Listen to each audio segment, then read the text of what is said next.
Hello everyone, welcome to Tactica Imperialis and to today's video. Today is episode 148 of Adeptus Podcastus. The next time you get a Podcastus on this channel, it will be the big 150. I hope you're excited. It's going to be a very different show. Joining me as always is Remleiz from 40k Theories. I'm still dying, but I'm still here. You won't get rid of me that easy. Absolutely. Nagash will not get his due. It is just going to be the two of us today. Just between us, logistically, getting a guest organised wasn't something we could manage, and it's also a bit of a calm before the storm. So a quiet stop on the road before we hit 150. So just sort of doing it this way as it happens. But just because it's a quiet week in terms of less voices in the chat doesn't mean it was a quiet week in the worlds of Warhammer. There was plenty going on, plenty to discuss, most of it of the heresy variety. Yes, considering that's when we recorded last episode, the heresy reveals hadn't been done yet, so now we'll be talking about them. Indeed. WarhammerFest, we recorded on WarhammerFest Friday. WarhammerFest Saturday was given over to the reveal stream for the Horus Heresy, and there was a lot there. We knew it was going to be the big show because it was the main event, but they really did pile in a lot of things into that show. The big one, of course, was the Age of Darkness boxed set, which contained 40 Mark VI Marines, the 2 Praetors who we'd seen ahead of time, the Contemptor Dreadnought, and the Spartan, as well as the 10 Cataphracti Terminators. So it is a proper chunky box set. Oh, yes. And not only that, they also teased a tie-in anthology to go with the new box set for when it drops, called Chthonia's Reckoning, which is basically like a little anthology telling the story of what's happening in this box set, I suppose. That's the best way to put it. Indeed, it says that it's about what's happening on Chthonia during the Heresy / the Siege of Terror, suggesting that the Imperium didn't just sit bone idle and wait for Horus to come to it. They actually did try and take out the Primarch homes early, which is a nice thing. From what I've gathered, from what people have told me, it's based on a relatively new piece of law that was printed in White Dwarf about how the Imperial Fists were basically blockading Chthonia off because of its close proximity to Terra. And that just makes me think, so you're calling for all Imperial forces to reinforce the homeworld, and yet you're diverting half of the Imperial Fists fleet to block off Chthonia. Like, I can understand why it stops Horus from having a very... Yeah, I understand that, but at that point, why don't you just go, right, let's just virus bomb the planet? I mean, yes, or cyclone torpedo it, blow it up. Jobs are good and get back, before breakfast kind of thing. You got more troops to defend the palace with. There you go. If they could get into air over the orbital defences, because bear in mind, Chthonia being what it was a very early on complianced world. It was a Primarch's home world. That thing would have been bristling with defences, and most likely the Imperial Fist fleet, if it tried to get into position to fire an Exterminatus, you can't drive by Exterminatus a planet. You've got to park up, take aim, let it charge, and then fire. So most likely they couldn't get into a position to actually fire the cyclonic torpedoes or whatever weapons they had to hand. But they knew that if Horus had it as a base of operations that's so close to Terra, it would allow the traitors to reinforce, have a fallback point, a base of operations from which to go back to if the Siege of Terra did happen to fail or Horus did need to retreat for any reason. Understandable, but at the same time, by this point, the traitors had captured Luna, and they have access to the Luna gene labs. So any reinforcements will be coming straight from Luna directly at this point. Yeah, point taken. I get it, but then again, by that logic, why was the blockade of Mars left up? Same sort of idea. Because I think it's purely because Mars is literally next door to Terra, and the fact of the matter is it's too big to actually send it it's just one of the things that's just there's so many questions I need answering. It's why didn't they do this? Why didn't they do that? Kind of thing. And then the just Mechanicus 1,000 years later say, hey, let's try and teleport Mars out of the way of an impending Orc invasion. Kind of thing. Aye. But then again, it's the Imperium. When has everything anything ever done logically. So when did the Great Crusade end? True. But drawing back to this Age of Darkness box, it is a really big box. They've confirmed it will cost less than £200. My best is £199.99. But it is a seriously huge box. Like 40 Astartes, 10 Terminators, a Dreadnought, a heavy tank like that, and 2 heroes. It is a huge box. Like, compared to the last Heresy box, Burning of Prospero, that was 30 Marines, 5 Terminators, 2 Legion-specific heroes, and yes, 5 Custodes, 5 Sisters of Silence. But it was also less than £100. Was it? It was only 90 quid. Oh yeah, it was such a long time. I did buy it. I've just forgotten what it cost. But yeah, it is a much bigger box in a much more expensive time, and it does also come with the new rulebook, which Burning of Prospero did not. That came with like its own rules for like a board game version of it, wasn't it? Yeah, there was. Not that I think anybody ever bothered with it, but this is true. So yeah, you could argue it's exceptional value for money considering what each box would probably cost individually plus the book. You could also argue it's nearly £200, so it's a flipping lot. There's arguments both ways, and I think it's one of those things as GW customers that we always have to wrangle with is value versus actual raw cost. Obviously, it's good value relative to what GW is going to sell everything else for, but it's also exceptionally expensive for what it is at the same time.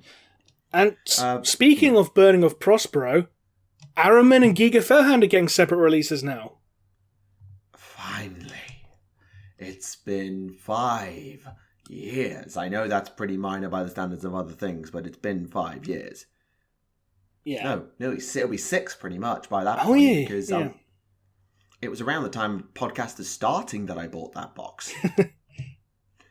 So nearly 6 years, but still, it's been a long time coming, and I'm glad they're finally doing it, because it's a really nice Ahriman model. It really is. I love that Ahriman model. I still maintain that the original idea for Giga Felhound was for it to be, Bjorn, then someone realised Bjorn wasn't actually at that particular point. Oh, shit. Indeed. But the Heresy reveals did not stop there. We got confirmation, we already knew that they were using templates and things like that, but templates are definitely back. Pie plates are still on the menu, boys and girls, and everything in between. So lots of things to consider for Heresy players. And if you were enjoying the updated Spartan, was it Spartan? Yep. Then you have plenty more to enjoy, because they also revealed in that stream the new plastic Demos pattern Rhino. So the classic Rhino from all the way back in the day, now updated into plastic for the Heresy. As well as a brand new tank, the Kratos Heavy Assault Tank, which fires a battle cannon with high energy, armor piercing, or flash burn shots, which all have different rules. You can either be a pie plate, a sundering shot, or you can go for the Armor Bane Gets Hot Super Plasma Shot. Pretty fun. This just makes me sad that TTS is on hiatus, because we could have a joke about Kratos and Boy. Yes. Yes, yep, get it. Please someone draw fan art of Boy from TTS with a Kratos super heavy tank. Yeah, to be honest, it's a really cool looking tank. It's one of those things, as a non-Heresy player, you look at some of these old school Heresy tanks and you think, well, that's just it's a different variation on the Land Raider, in the case of the Spartan, or the Rhino's a different chassis. This tank looks really unique in that it looks like it's got the beginnings of a Rhino or a Razorback chassis, and then they put even bigger treads on, like treads off a Baneblade on the side, and put an almost 40k style cannon turret on top with all the smooth edges and things like that. Yeah, according to the article, it's basically a cross between a Sakaran and a Fellblade. Which makes sense. The Fellblade is an absolute monster, and I don't have PTSD about that thing, but good grief, it's a monster. I'm just love the bulldozer blade option you got for it because it just looks beefy as hell. It's huge. The dozer blade is a monster. Like, it doesn't just sit in between the treads. Oh no, that's a proper dozer blade. That is. Along with the fact it comes with the option for a melter, heavy 4 multi-melter, or a Volkite Cardinal, which is a flipping 45-inch range, which is just a weird number. Strength 7, AP 5 for anti-infantry, as well as sponsons, more sponsons, pintle weapons. It's a really fun-looking tank, and if I played Heresy, I'd probably be tempted, because I really like some of the 30k tanks. And they weren't even done with Heresy tanks. They also then went and revealed the Sakaran in plastic, since you just mentioned it. Yep. Its little brother to the Kratos. Which is the one that's in the new box set, isn't it? That's the Spartan. Oh, is it Spartan? Okay, sorry, my mistake. Spartans in... No, there's so many of them. The Spartan's in the box game, the Sakaran is a separate one. Right, And, okay. Yeah. And did you know, non-Heresy lovers, that Ferrus Manus and Robert Gilliman designed the thing? That's a very weird combination, Gilliman and Ferrus. I suppose. I mean, it's featured elements for a number of STCs to create a high-speed destroyer to complement the Predator and the Land Raider. So it's really fast and has an accelerator autocannon. Okay, interesting. Indeed. Still, it looks, again, it's a cool-looking tank. It does very much look like a baby version of the Kratos, with same shape, but a bit more boxy. It kind of... I know the Land Raider is based as like the classic World War I tank, but given how boxy, particularly the central section of the Sakaran looks, like, if you shrunk the treads down, I could really see this thing as a World War I type tank, just obviously not with the massive turret on top, you know what I mean? And I can definitely see it pulling, like, sick power slides. And I know it's on treads, and I know it can't do that. But it looks nippy. Like, just looking at it, it looks quick. Will it be pulling... Is a good thing. When it pulls power slides, will Initial D be playing in the background? You know, Deja vu, I just been in this place before. Come on, you must know what I mean. Come on now. I do. Yeah. I do. But still... Hey, if someone can do a power slide with a train, I'm pretty sure I can do it with a tank. Yeah, I know. But yeah, it looks fast. I don't know why it looks fast, or maybe I've been told it's fast and therefore my brain is assuming, but it looks fast, which is a good thing. In other news, the pre-existing Heresy plastic tacticals kits, the Mark III and the Mark IV, are getting new releases. Just basically new packaging, essentially, to tie in with the new branding, but yeah. Yeah, you can still get them. Yep, absolutely. And you can upgrade them with brand new special and heavy weapon boxes. Now, on the day of WarhammerFest, I was not impressed with this because... So let me just explain. I'm sure people all know this, but just to explain what they've done. They've got a special weapons upgrade kit, which contains 10 melters, 10 plasma, 10 Volkite, 10 different Volkite, 10 flamers, and 10 rotor cannons. And then they've got 2 heavy weapon upgrade kits. So there's one that's heavy bolters and rocket launchers, 10 of each, and the other that's 10 plasma cannons, 10 heavy flamers, and 10 multi-melters. And a 3rd heavy weapon upgrade kit with Volkite, las cannons, and autocannons. Why did we need 3 different heavy weapon upgrade boxes? I assume it's something to do with the actual size of the weapons in comparison to the special weapons. I know, but like they've got... So, to put in context, there are 60 guns in the special weapons box. Mm-hmm. Sorry about the noise. There are 60 in there, and there's 80 different heavy weapons. Like, they could have done 40 and 40. Why have they gone 30 and 30 and 20? It just means that if you want to run... I understand Heresy plays differently in that you have... Each squad will have a specific weapon, so it makes sense in that way. But if you're buying multiple Legion squads and you want to upgrade, say, one squad to have las cannons and one squad to have heavy bolters, you've got to buy 2 upgrade sets instead of just 1, which is just annoying. Yes. It's like, why did you do this, GW? Money. I know.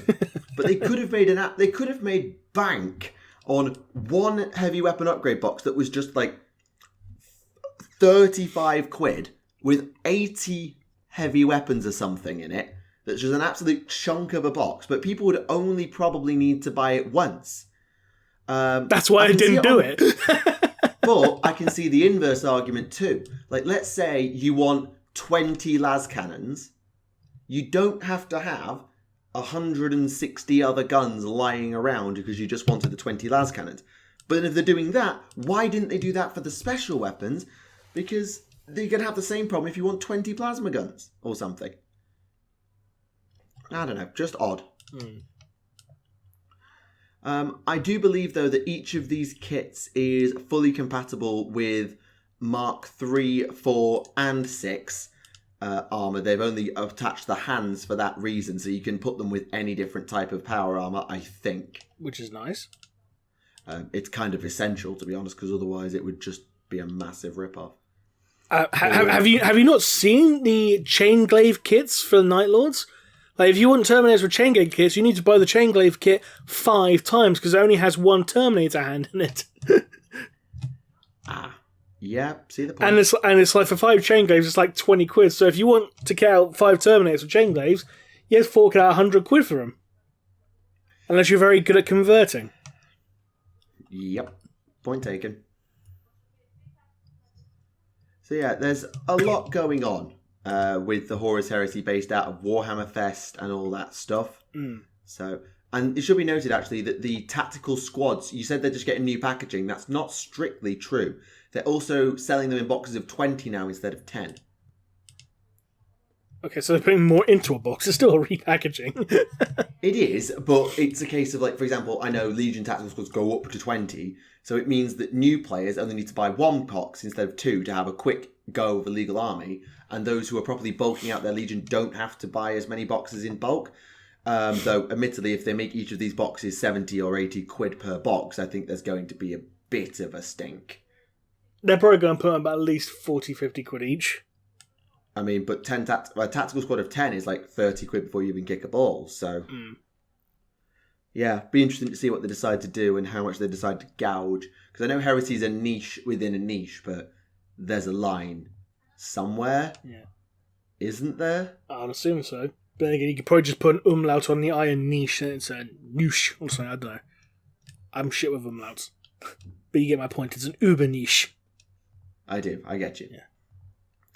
Yeah. Staying with models just while we can, because there was one more Heresy model that was revealed. Lucius. Oh, yeah. I almost forgot about him. Yeah, Lucius wasn't in the Heresy Thursdays and kind of just snuck by a few people. I will put his model on the screen if I remember. I'll try if I remember. It's interesting as a design. It's certainly a take. I can't say I'm a huge fan of it, but that's me. Do you know what I think's quite interesting? Because, obviously, at this point, Lucius is meant to be wielding, the layer blade, which Fulgrim used to have. Yes, he is. Is it just, did they redesign it? Because it looks different from the version that the Fulgrim model has. It certainly looks shorter. It looks more like curlier. It looks more like a Kopesh rather than the layer blade. Is there any evidence, given the layer blade is a demon weapon, of it changing its form? I mean, maybe, but I can't think of it off the top of my head. If someone knows, please comment down below. I know it lashed out to kill Ferrus, but was that it seized control of his arm, or was that it actually lashed out? I always interpreted it as it just mentally spurring Fulgrim on to commit the deed. I mean, as far as I recall reading, and I'm willing to be wrong, Fulgrim hesitated. He wasn't going to kill Manus, and then in a flash, Ferrus was dead. Fulgrim hadn't even had his mind change. It wasn't that the blade was like, do it, and then he did it.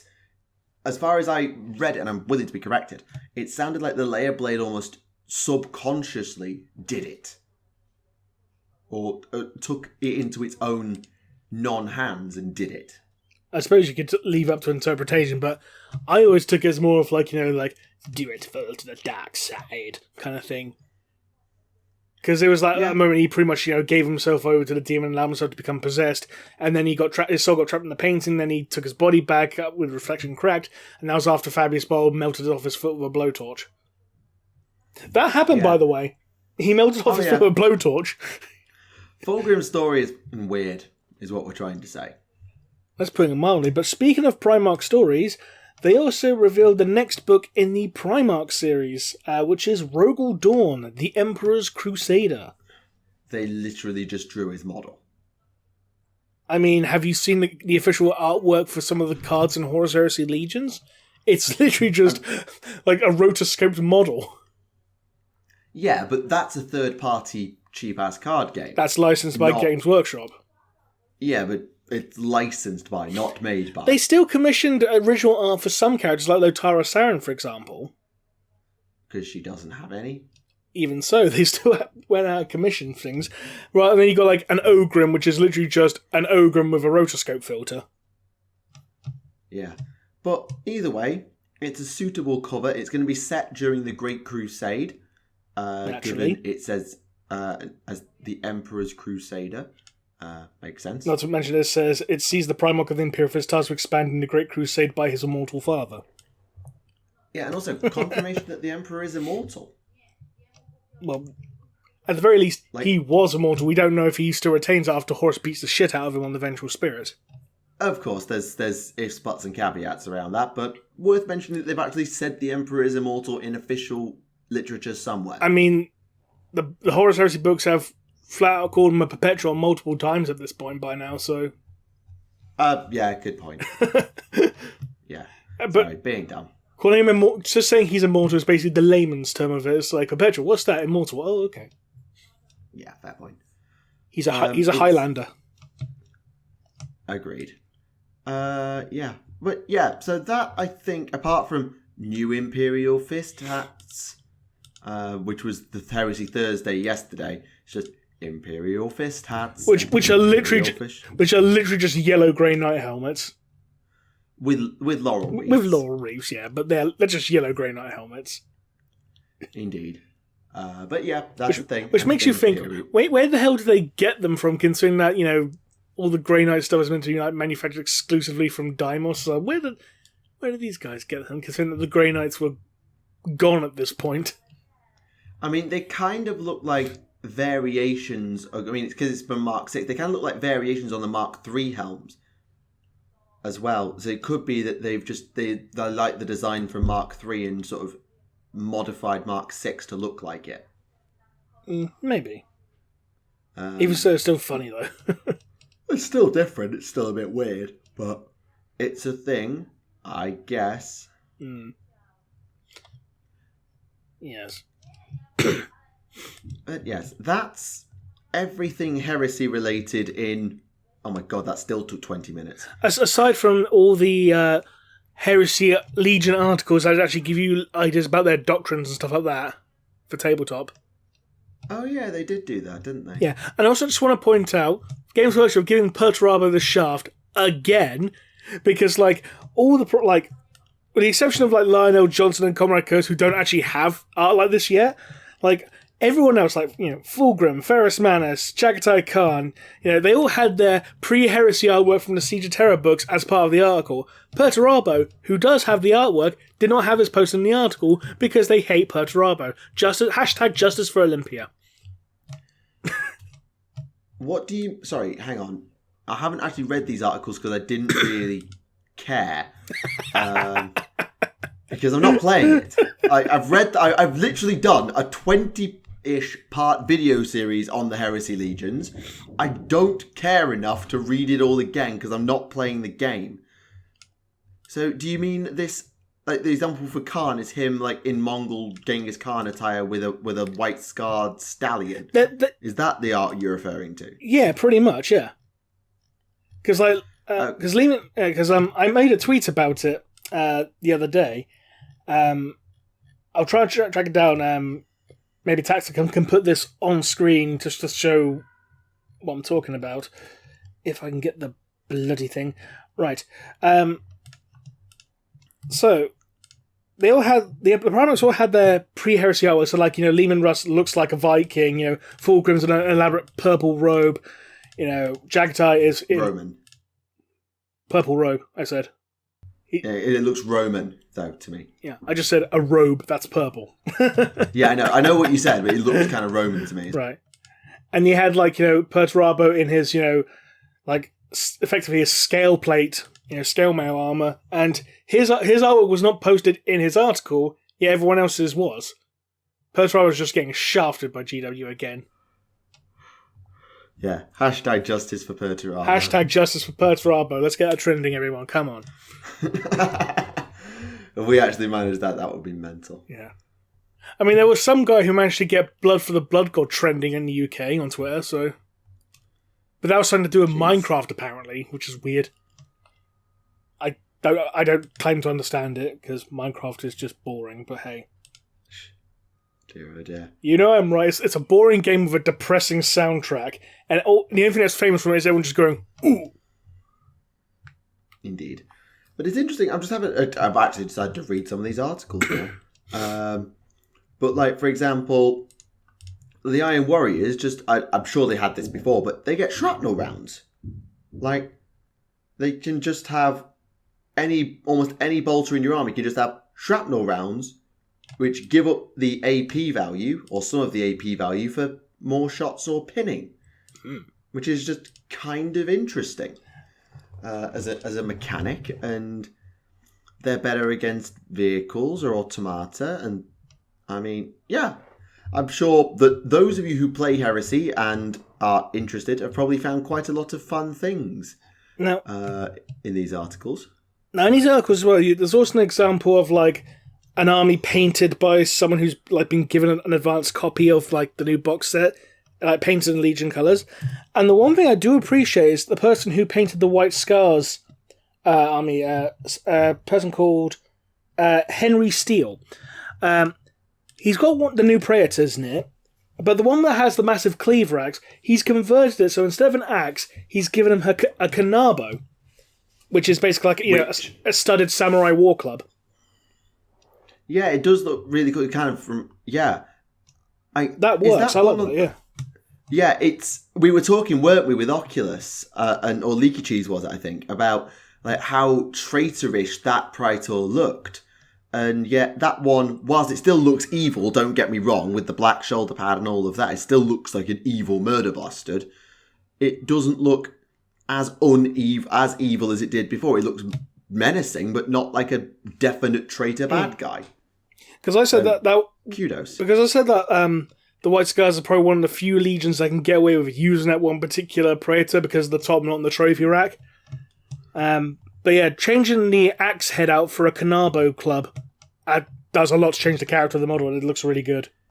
It does. I'm just having a bit of a flip. Yeah, looking at the Iron Hands one, for example, which was painted by Hellstorm Wargaming. They've left it alone. And just looking at it here, I'll just whip it your way, because this is today's one, the Iron Hands. It does look a bit out of place. Slightly. Yeah. It's not unworkable, but that would look really good with, I don't know, a hammer. That would look really good. If it was doable to swap that for a thunder hammer, because, Ferrous Manners. I think that would be really cool to pull off if you could. Oh yeah. Or even, in fact, the one I want to check the most now is the Emperor's Children one. I was just saying that, or even if you change the axe blade to make it look more like an anvil or something, for make a massive hammer that's literally an anvil. Yeah. That'd be cool. It works on the Space Wolves, as you might expect. Yeah. It does work for the Space Wolves. If I recall correctly, the person who painted the Emperor's Children one, I don't know if it was intentional or not, but I was getting a lot of Joker vibes, because he had the green top knot colouring. So that with the purple... It's by Live and Let Dice. Jules Gill of Live and Let Dice. Yeah, I don't know if it was intentional, but the green hem gives a very big Joker vibe. Yeah, and they put a pink, a Noise Marini shoulder pad on as well. Yeah, it's just interesting to see how different hobbyists are going to tackle this, and I wouldn't be surprised to see some really interesting things done with those miniatures. Obviously, we're seeing these showcases here, but yeah, just interesting. Just interesting, Oh yeah, definitely. The Dark Angels, they actually didn't do it for the Dark Angels. No. Something, hashtag no one plays Dark Angels. Oh, don't tell that to one of the teachers who comes to Warhammer Club. One of the teachers at Warhammer Club is a Dark Angels player, and there's arguments nearly every week between someone and one of the other members of staff about Sanguinius being best boy or not. It's quite funny. I mean, that's just objective fact, though. Yeah, I know, but one of them's a Chaos player, so... That's still objective fact, because Chaos wanted him. I know, but still. Yeah. I will say this about the Night Lord one, painted by Tabletop Titans. You know, they painted their army very well, but I'd just say personally, it looks weird seeing Night Lords in Mark 6. It doesn't look right. They look like Ultramarines. No, I'll tell you what they look like. They look like the Crimson Fist off the cover of First Edition's rulebook. Yeah, they look too bright. The blue for me is too bright for Night Lords. Maybe I'm being too much of a pedant, but that blue is almost ultramarine blue.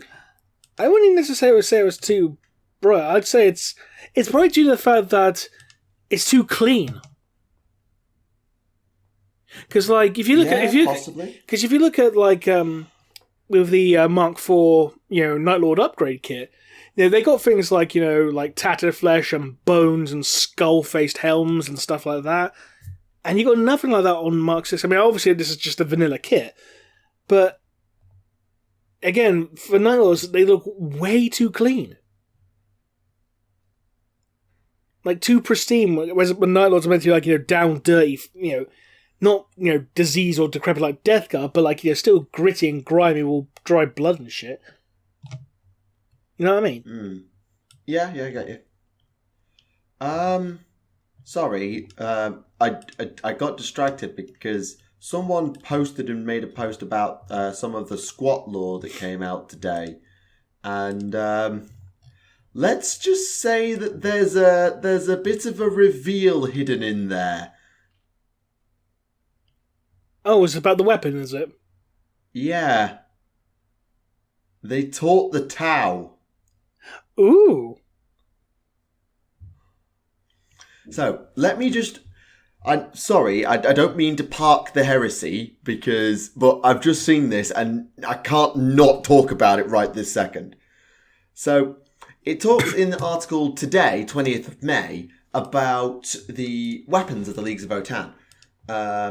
And we'll come on to the other bit in a bit. And it talks about, the kin are sitting on a closely guarded network of functioning STCs. And their armory, which they are perfectly permitted to improve over time. And they're not stuck in technological stasis. Their engineers, which I'm not even going to try to pronounce, command the auto foundries from their A.N-VYL Anvil terminals. And they have weapons such as Autok bolters, bolt revolvers, yes, bolt revolvers. Which is just badass. Yes, please. Bolt shotguns, Vulcanite disintegrators, the Hylas auto rifle, which kind of looks like a las weapon, and the Ion Blaster. Now, that's one thing. But it then says, from the Autok bolt to the Etakarn plasma gun, which is a plasma gun variant, they bear superficial similarities to Imperial weapons, but superior in every respect. There are technologies like the Vulcanite disintegrator, which use technology lost to the Imperium, or Ion technology, which is proscribed by the Mechanicus. That's their loss. The Tau Empire certainly seem to appreciate being taught how to harness it. Dun dun dun. That's interesting. I mean, we know obviously the Tau didn't go into space with their pulse rifle technology and stuff like that because there was actually a specific point in the lore during their initial expansions where they developed it to counteract the Orcs, wasn't it? Top of my head, it would make sense that it was developed to counter the Orcs. I can't remember exactly the origins of pulse technology because my Tau lore is good, but the exact date at which they developed the pulse rifle is not something I keep in my easy recall facts. admittedly. I mean, if they was to counteract the Orcs, it makes sense that the Scots taught them how to use it, because the Scots probably were like, the Orcs, we fucking hate those bastards. Yeah, we'll teach you how to make these nice guns that just make them go... Pfft. Yeah, but what's interesting is obviously, of course, obviously we know the Leagues of Votann have been there since Dot, but that means that there are Tau holdings near to Votann holdings. So the whole idea of, their sector of space was just eaten by the Nids the end. I mean, Tau space didn't get threatened by the Nids until High Fleet Gorgon. So it's just interesting in terms of, like, geographically then, where are the Leagues of Votann? Are they all at the... Hang on, wasn't there a bit where where a whole bunch of Tau worlds were surrounded by Leviathan, and that's what basically caused them to reach out to the Drukhari for help? Because that was basically it had... Yeah, but Gorgon comes before that. Oh, does it? Okay. Gorgon's a Kraken splinter, as I recall. Right. Well... as I recall, and I'm willing to be corrected, the first big issue with Tau space was High Fleet Gorgon. I'm pretty sure that's who Farsight beat. No, that was Leviathan. The Enclaves, when they nearly killed their own worlds to kill the Nids, that was the Leviathan splinter. But there's a big earlier Tau conflict with Gorgon, where they first encountered the Nids. Right. But no, that story about the Drukhari and then turning the Tau into grotesque is absolutely true. But that did come later. Right. So, yeah, it's interesting just having a flick through this. I haven't actually read this article yet. So, it's just interesting that they can have like more stability while moving due to their Hunter interface. And Hunter, by the way, is Haptic Utility Nerve Transmission Recalibrator module. This is just going to be the Anagram Codex. Not anagram, acronym. That's the one. Right. I found a date. Source says the 6th edition Tau Codex. The Tau Empire fights a protracted campaign against the Orcs. The campaign is bloody but ultimately won thanks to the Earthcast development of pulse rifle technology. And in the aftermath, the Daleth Sept is founded. Yeah, so there was Town. I think Daleth was 3rd or 4th. It's in the first 6, but I know Tau and Towan came with the first 2, and Tau obviously being the homeworld itself. Yeah. So I think that's at least Sept 3, if not Sept 4. Yeah, it's one of the initial Septs and nothing else, so... It is. It's the first Sphere Sept. Yeah. It also gives us some hints here in this article about some of the squat weapons we've got to come. Graviton blast cannons, conversion beamers, anybody? Which is a weapon so rare that was a 1 per army in Space Marines for a while. And they have plasma augmented blades to augment or extend their weapons. Sounds fun. And mass driver mounted hammers. Ooh, that just sounds fun. Yeah, that's like... Yeah, they're going to have like thunder hammers. Basically, the Leagues of Votann are going to be a bit squishier than Space Marines, but they're going to have guns and weapons on crack. We're still waiting for a tabletop representation of the chain hammer, though. Oh, yeah, absolutely. But I'm sorry, I can't get over one, Squats taught the Tau. Like, that's really cool and a really nice understanding of how the Tau technology developed. But also, bolt, pistol, revolver. I know it's the most basic thing we've been shown here, but also that's just so badass.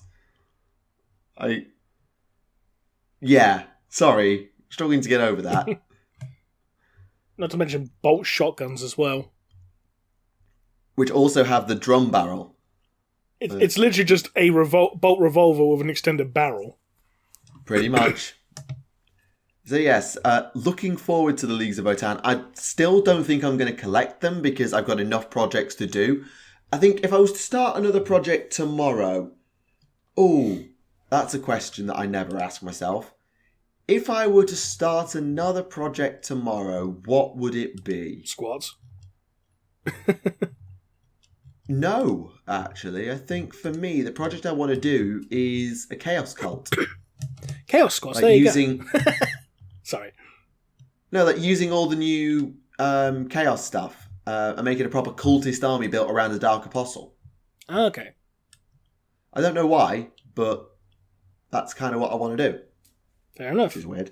But speaking of squats, another model that was revealed, this one for Necromunda, a brute model, the Votann Exo Driller.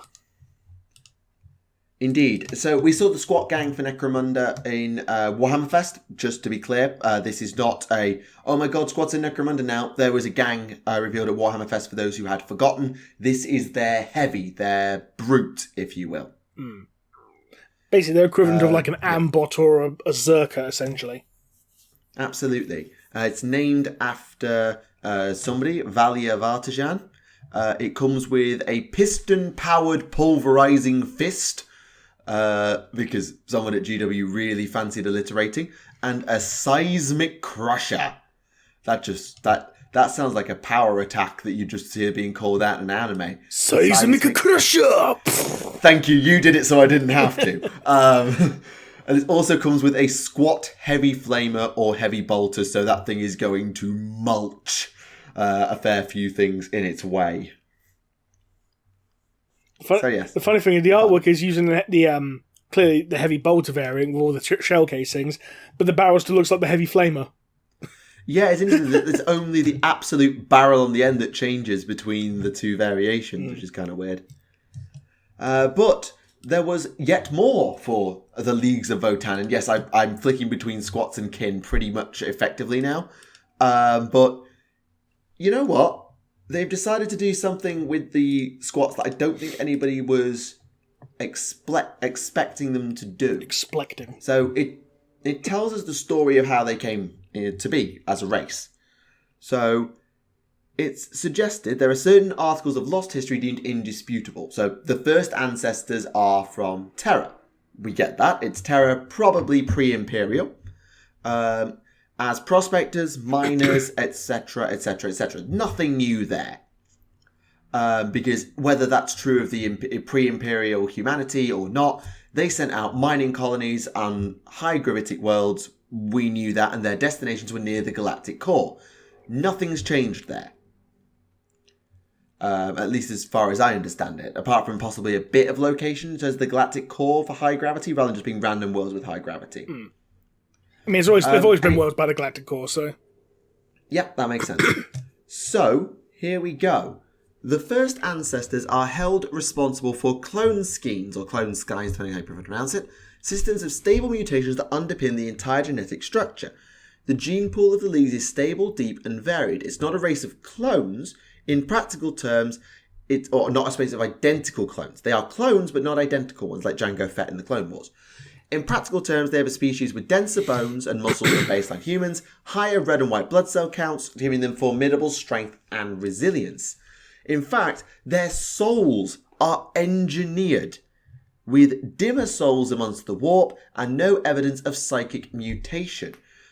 In terms of the only way to become psychic is for those with the appropriate psychic clone scheme to activate barrier tech in order to access the Empyrean.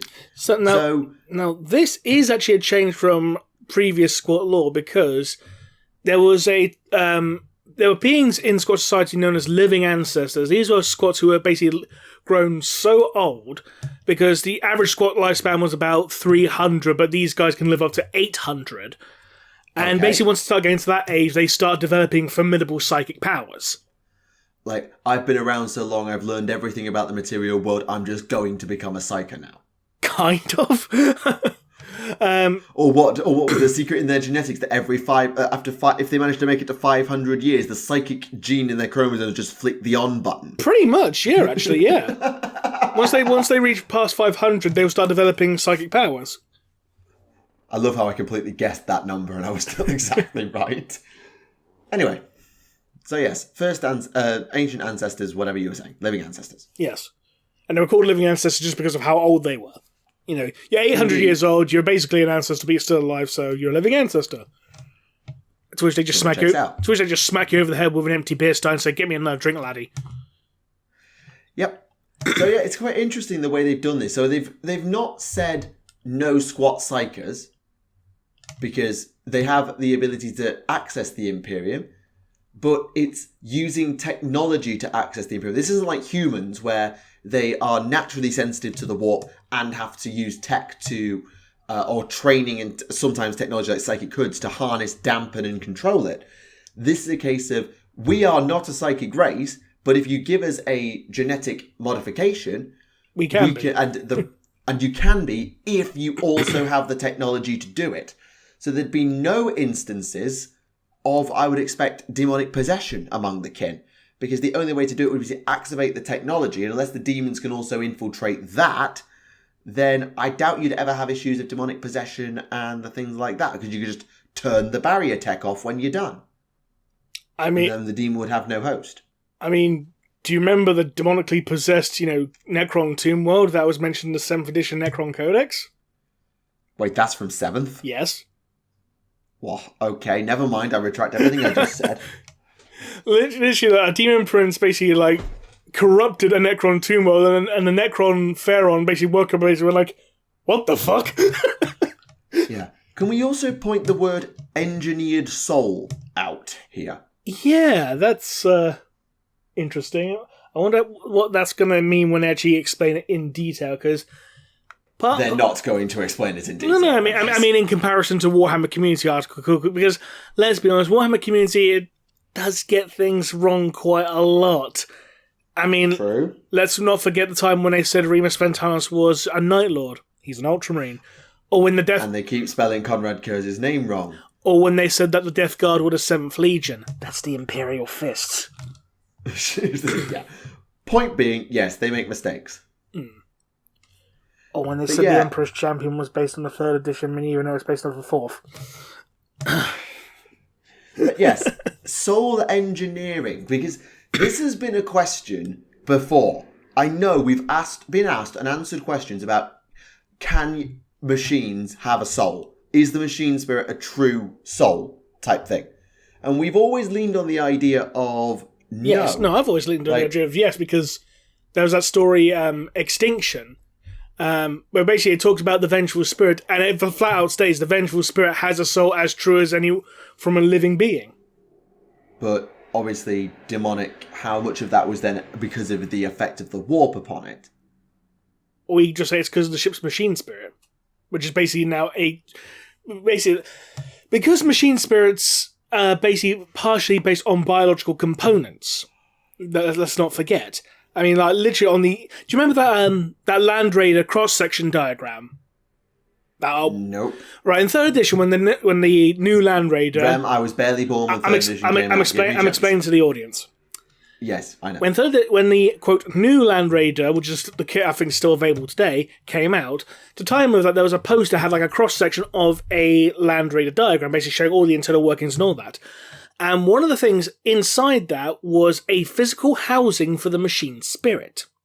Now, as we know, because the Imperium, and humanity as a whole, with the possible exception of the Votann, we don't know yet, basically saying, AI bad, do not use it under pain of... everything in the Imperium has...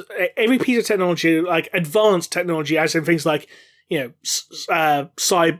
automata and stuff like that, will have biological components within their construction. And we know that souls are generated through some sort of unknown biological process because the pariah gene inhibits this process, which means those with the pariah gene do not have souls. Because of the fact there is a gene that prevents a soul from developing, that means a soul must be developed from some biological process. Correct. Now, because these larger constructs and machine spirits have biological components within their construction, it's not unreasonable for them to develop their own genuine soul. Yeah. I mean, yeah, story checks out. Obviously, though, we know machine spirits will vary in strength from ships, titans, vehicles. So does the strength of the machine spirit depend on the amount of biological material? Because it always seems to be the size of the vessel that will determine the strength of the machine spirit. Kind of unclear in that regard, which is understandable. But there was, I do remember one thing from the book Titan Dev, where basically the princeps of a Titan dies and they're seeing themselves as their soul. They're in the warp, and they're being basically surrounded by demons, and it's the soul of their Titan that comes out of the ether to protect them, and they end up merging with the Titan's soul. Which sort of explains the process of how a princeps has to be replaced because their metaphorical battery runs out and they go insane. And their soul literally becomes one with their machine. Absolutely. The story I always remember about machine spirits is the one about the Land Raider who lost its entire crew and held a hill for the entire day. That was a Crimson Fist one, wasn't it? I read the story in the 5th edition Marine Codex. I don't know where it comes from originally, but I read it in the 5th edition Marine Codex. I know there was one story of like regarding the space was that they'll actually give their like machine spirits of their tanks and stuff like, you know, mead and meat.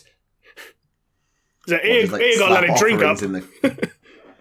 Or just pour mead onto the engine and say drink up. They probably put, not in the space, they probably pour it into the petrol cap or something. Drink up. Yeah, probably. I mean, considering Mjord is basically alcoholic petrol, it probably works as fuel anyway. Yeah, that's very possible. So I guess my thought, listening to that discussion that you've just given, because admittedly a lot of that's new information to me because 3rd edition was before my time. I was born when 3rd edition came out. It was 2nd where I was barely born. But it makes me think then that if you're engineering a soul, and as you say, it must be a biological process to engineer one through natural means. It must be naturally engineered through biological processes. Yeah. Therefore, it must be genetically engineered, because if the squats are finding a way to clone people and give them genetically engineered souls, then one, we've got context that they know how to make a soul, which is a development and would be very interesting in terms of, you know, could you give somebody a soul transplant or give a pariah a soul by doing genetic modification? Considering that how squat technology is basically now shown to be effectively more advanced than the rest of the Imperium because they didn't, you know, regress during the Age of Strife, you know, it's possible that they probably just have their doctors say, like, oh yeah, we can just do, like, you know, what's that joke from The Simpsons? Like, we can just do a simple soul smear, like, just do a soul sample, like a blood test. Possibly. It also therefore says that clones are not naturally born with a soul, because they have to be engineered. Again, a clone, you know, is a biological construct, and because a clone, you know, a soul is the result of a biological process, you know, they may not necessarily be born with a soul, quote unquote, born with a soul straight away, because we don't know how long it takes for a soul to develop naturally through natural biology. We'd expect that a living being is born with a soul, because I'm sure that if someone was pregnant, you could sense the soul of the child in the warp if you wanted to. Yeah, but considering that, you know, cloning processes tend to be like, you know, in sci-fi sense, they tend to be accelerated. Like, instead of waiting 9 months for it to be a baby, you got, like, you know, someone in their mid-20s in about 6.5 hours kind of thing. You know, point taken. You know, we don't know how long it takes for a soul to actually develop naturally. We don't know the process because this is all make-believe mumbo-jumbo science. You know. Science has to be very much thrown in air quotes here. Yeah, it's 40k where science goes to be violently drowned. Yeah, absolutely. It's just interesting. Considering the fact that, you know, like, Games Workshop science, the salamanders have slower reflexes and are slower than our space marines because they were born on a high gravity world. Well, that'll make them faster than other space marines because of their musculature. If they grew up on a world of high gravity, if they go to a world of normal gravity, they'd be faster than everyone else. Possibly. I mean, in terms of their reaction time is based on your brain anyway. It's nothing to do with gravity. I mean, even the John Carpenter books, but when, like, you know, John Carpenter of Mars, even they got that right. And when would those books come out? Because it was very long ago. John Carpenter's a Mars book. I'm going to check. Right, John Carpenter Mars book, that came out in 1912. They knew this in 1912. Because the whole fact that John Carpenter is a superhero, he can jump faster, he can jump higher, run faster, and is stronger than the Martians because he was born on Earth where there's a higher gravity. So he's got denser musculature and stronger bone structure. Yeah, I think Yes. Okay. Yes. Warhammer doesn't do science. Got it. We get the point. Again, they knew this in the 1912. I know. Newton's Principia has not changed since 1912. It's not changed since bloody 1712. Sorry, 1911. Yeah. Fucking hell. But yeah, I know. It's daft. Again, Warhammer, where science goes to be drowned. Yeah, it's not just where science goes to die, it goes to be brutally murdered and left in a ditch. Oh well. Taken out back and forcibly given an overdose of heroin. Aye. But yeah, it's going to be interesting to see how they explain soul science, or attempt to begin to explain soul science. And when, and it will be when, someone gets around to writing a Votann novel for Black Library, I really hope that as part of their wangling with the brief, they get to talk about the soul science bit, because it just sounds too damn cool. Which means they won't. Also, does that mean that squat blanks could be genetically engineered then? I would assume so. That's fun. That's really fun. Just like an entire like we're having trouble in this region due to inordinate amounts of psychic activity, right? Clone a battalion of blanks. I mean, considering how useful is that? Considering they engineered themselves to have dimmer souls than other humans, I can imagine if they're with a highly psychic race that's pissing them off, the Eldari are annoying us again, right? Let's dish out some blanks and just beat the shit out of them in the typical dwarf versus elf way. Yeah, because it's interesting because obviously, squats originally were space dwarves. If you go right back, they were the analogue for the dwarves. And dwarves famously in fantasy literature do not do magic ever. And this is sort of a nice way of sort of playing on that, in that normally, no, these dwarves, and I'm throwing dwarves in air quotes, don't do magic. But because they're masters of engineering, and in this case that includes genetic engineering, they can also, make themselves magic if they want to. They just choose not to for the majority of their race because they don't need to bother because they've seen all the drama that magic causes.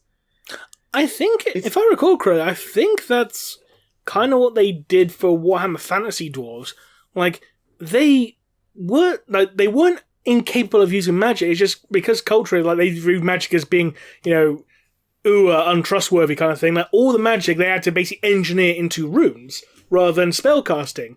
The only exception being the Chaos Dwarves, who actually were sorcerers.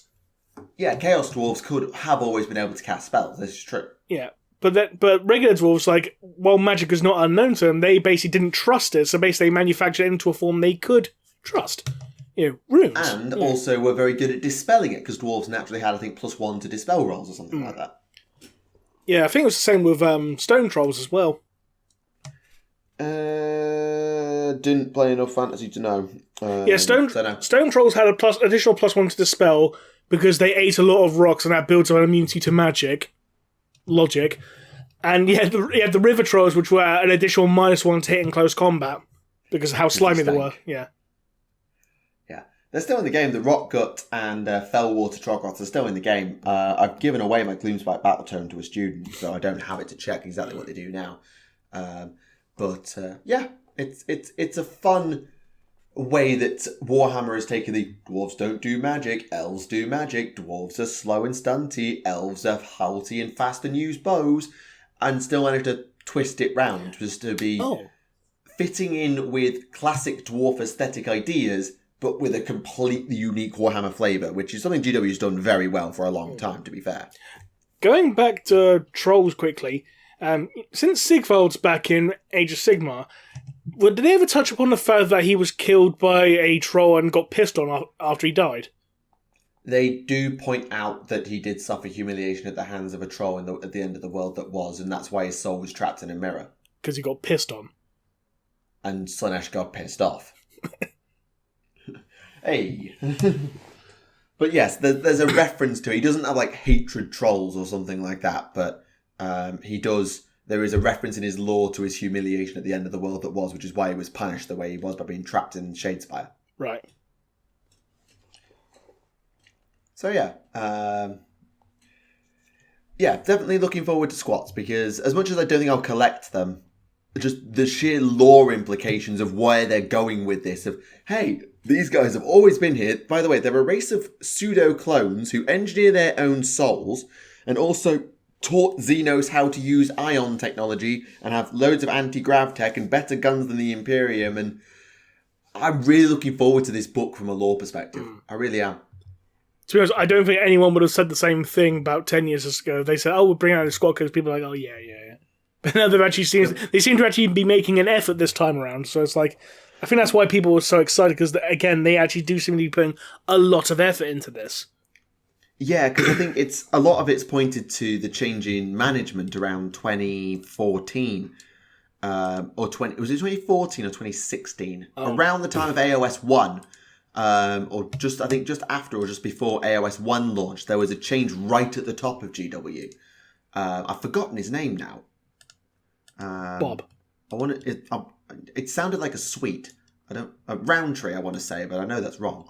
But there was a change in the leadership right at the top of GW, and that led to the creation of Warhammer Community, and it led to a lot of other things like that, where GW were a lot more communicative and community engaging than they used to be. I'm not going to say that they always listen and to feedback and do everything that they should, but they do talk a lot more. And that happened with a change in leadership right at the top. And I think you're right, 10 years ago said, oh, by the way, there's a squat code that's coming out next month. People would have gone, what? It's going to suck, isn't it? But now people, because they can see they're trying and communicating the fact that they're trying, there is a bit more hype for it. I think you're absolutely right.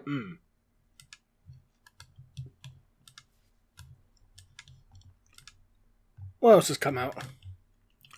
There's a servo harness type thing in the rumour engine. I've just seen it just at a glance. I was just flicking down to check for news, and there's this servo harness looking thing in the rumour engine. I'm guessing it's going to be a squat engineer of some kind. Probably, but thought I pointed out. We also... Sorry. Carry on.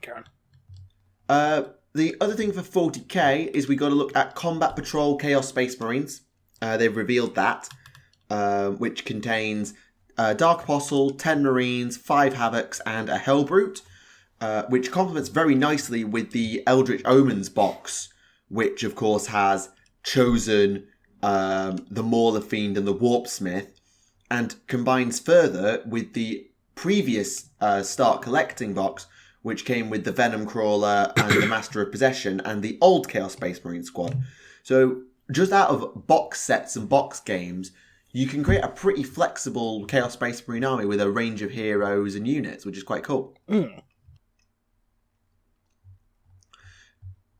Always like Chaos Space Marines. They were nearly my first army back in 2008. It was literally eeny, meeny, miny, mo between Red Corsairs and Orcs. Do you remember the Cornate Plague Marine back in second? Which you probably don't, but... I was barely born. No, that's new.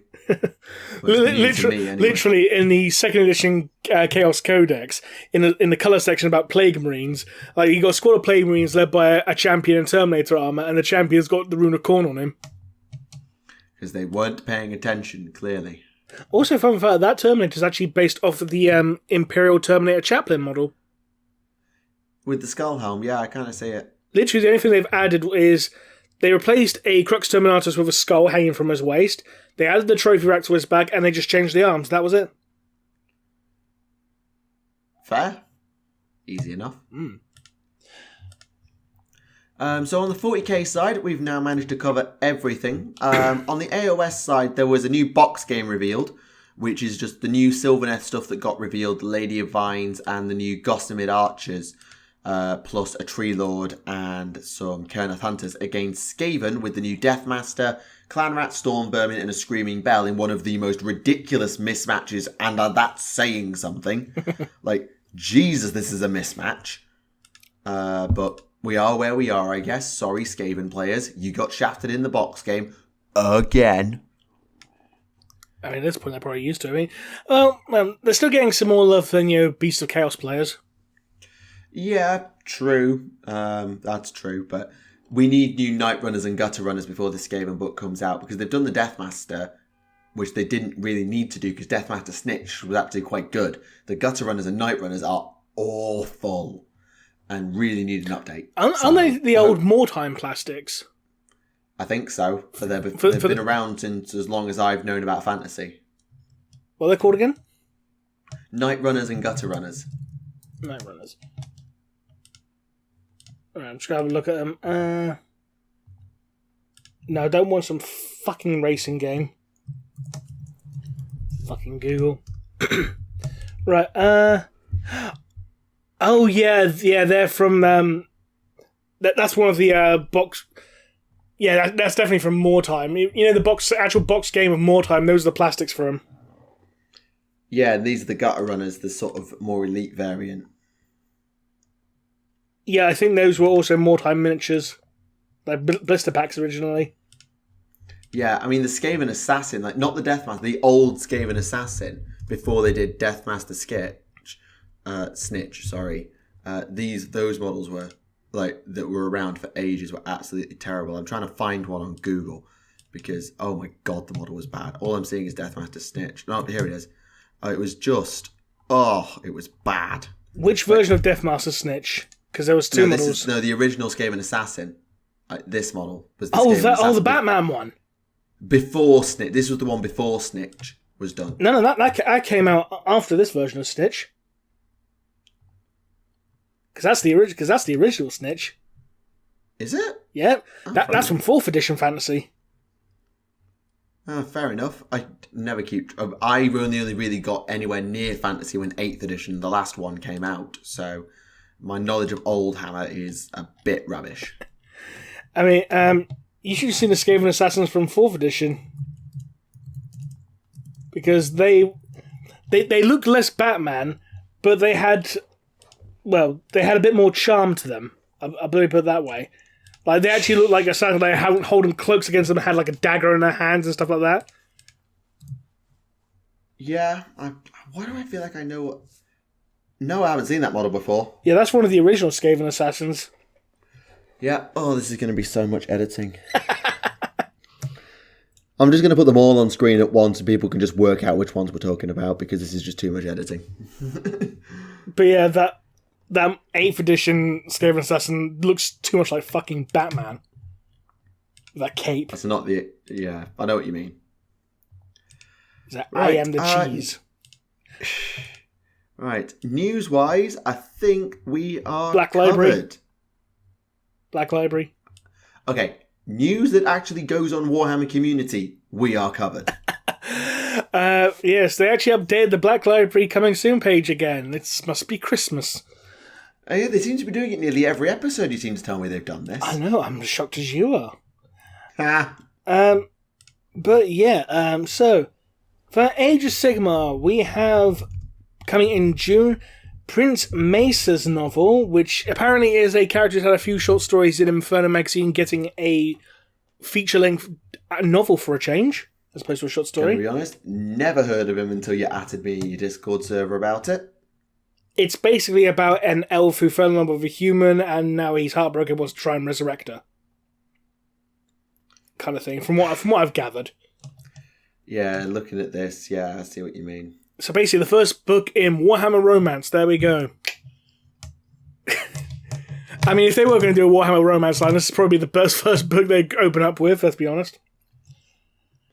But yeah, we're also getting a paperback release of Dominion, which was the Age of Sigmar 3 starter book. Yeah, with the orcs that had the baby legs. Yeah. It's just, yeah. June releases for 40k, we've already discussed them previously, but for July, we're getting a special edition for Devastation of Baal, which is surprising, considering how long ago did that book come out. Yeah, that was 4 or 5 years, that's 5 years ago. Yep, so that's that to look forward to. It does look really nice, though. It looks a bit plain compared to like the original Dante special edition. Yeah, because obviously Dante's original story and Darkness in the Blood take place either side of Devastation of Baal. Devastation of Baal is unofficially part 2 in the Dante saga, which then pairs off, and it sort of is the meeting in the middle point for the Mephiston books and the Dante books. And Rem showed me this artwork already, and it shows a Blood Angel's helmet with a bit of insignia, the cup of Sanguinius as well as a bit of a reference to the Tower of Amareo with the crossed skulls in cages, which is quite nice, to be fair. But given the context of what the story is, the Devastation of Baal being the assault on Baal by the Tyranids, I would have loved to see like the mask looking shattered, like it's the point at which the Sons of Sanguinius have to do or die, like this is their final stand and they're going to die. So I'd have loved to see like the mask shattered or the wings tattered and burned as Baal burns. Personal preference. We're also getting a paperback release of Twice Dead King Ruin. And we're getting a hardback anthology based on the Order of the Bloody Rose called The Rose at War, which includes 3 novellas and 6 short stories. Okay. Interesting. And considering that the Bloody Rose books have actually been really good, I'm actually looking forward to this one. Having them just one nice, convenient package. Yeah, you've not been too jaded by the Triumph of St. Catherine from last week. Yeah, but that was Martyred Lady, not Bloody Rose. I know, but the Bloody Rose stuff by Danny Ware has been really good, though. Like I said last week, Danny Ware is a lot better at writing Bloody Rose than she is Martyred Lady. That's not to say she's a bad writer, because she's not. It's just that the Order of our Martyred Lady is, let's be honest, kind of boring. Because they're the Ultramarines of the Sisters of Battle. Yeah.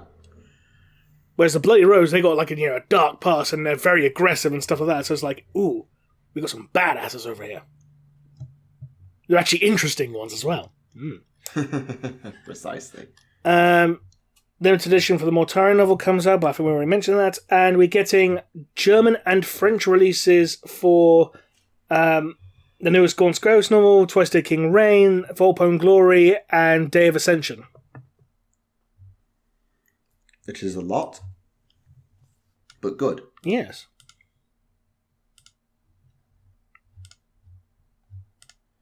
Speaking of novels, I was talking earlier about Red Corsairs, and I know you mentioned to me earlier something about Red Corsairs. Mm-hmm. The Huron Blackheart novel? Yes, I read through it. You will need to put a spoiler warning because that book only just came out like the other week. I mean, I've got enough editing and things to do, so what's one more? Ding, ding, ding, ring the bell, here we go. Yeah, spoiler room brawl in 3, 2, 1, CM Punk to WWE confirmed. Haha, in-joke funny. Okay, well, we got a little prologue that's, it's kind of irrelevant in the grand scheme of things. The only thing notable about the prologue that's like 2 pages long is that you have an astropath mentioning how they were born in Pedab Primaris. So, but yeah.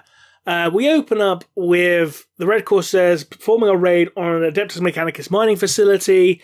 Huron's not taking too many Red Corsairs with me. He's using mostly Traitor Guard to try and capture this facility.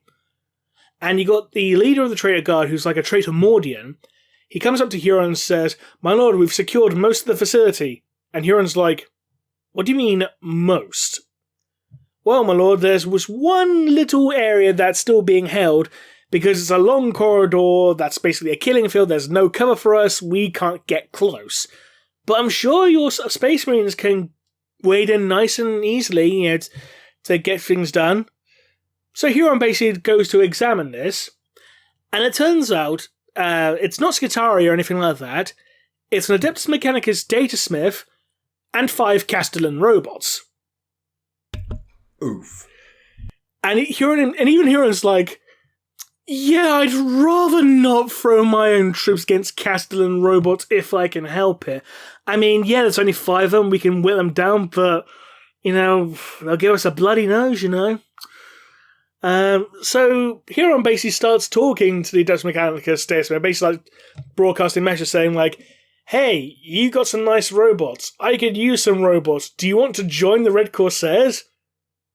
Not really, no. Well, if you don't join, I'm just gonna nuke this planet from orbit when I'm finished. So you can either die today or you can die tomorrow. Your choice. It's pretty on brand for Huron as well. Because when I was introduced to Huron, I always remember the Wolf of Fenris, where they went on a murdering spree and recruited while they were at it. So on brand.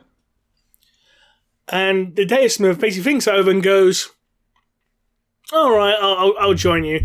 Because she's convinced herself, like, yeah, I can use this opportunity to get close to Huron and kill him and take out a threat to the Imperium. Yeah, kind of thing. Yeah, right. So that is not happening. Well, so they return to the ship, and the Deismith is basically, being followed by her, Castellan robots. Some menials on the ship try to intimidate her, and the Castellans just butcher them. And she's like, well, that's nice, the fact that I got these guys to protect me, though they do need charging. Where can I go to get them charged? Excuse me, where's the charging port? I ain't talking to you. Blam! Where's the charging port? Oh, it's over there. Thank you. Now, the ship's departing. It makes its way back to the Maelstrom. And Deismith goes onto the bridge of the ship, because basically been summoned by Huron at this point. And they're looking on the view screen, and you see the world of Nubadab.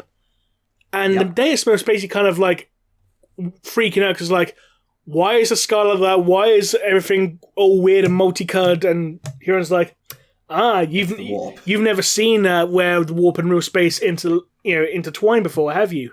No. Well, you'll get used to it, because then a helmsman cries out, incoming ships. How many? 30. It's like, it's only 30 ships. We've got an entire fleet around New Badab. I'm sure it'll be fine. What the hell is that thing?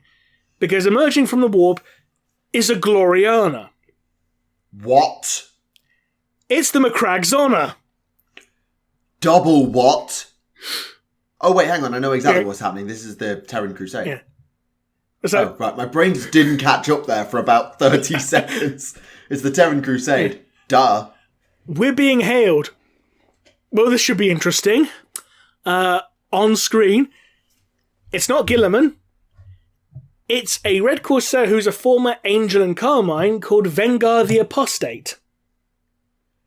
For those of you who is hailing them from the Macrag's Honor. For those of you who've read Rise of the Primarch, you remember this guy.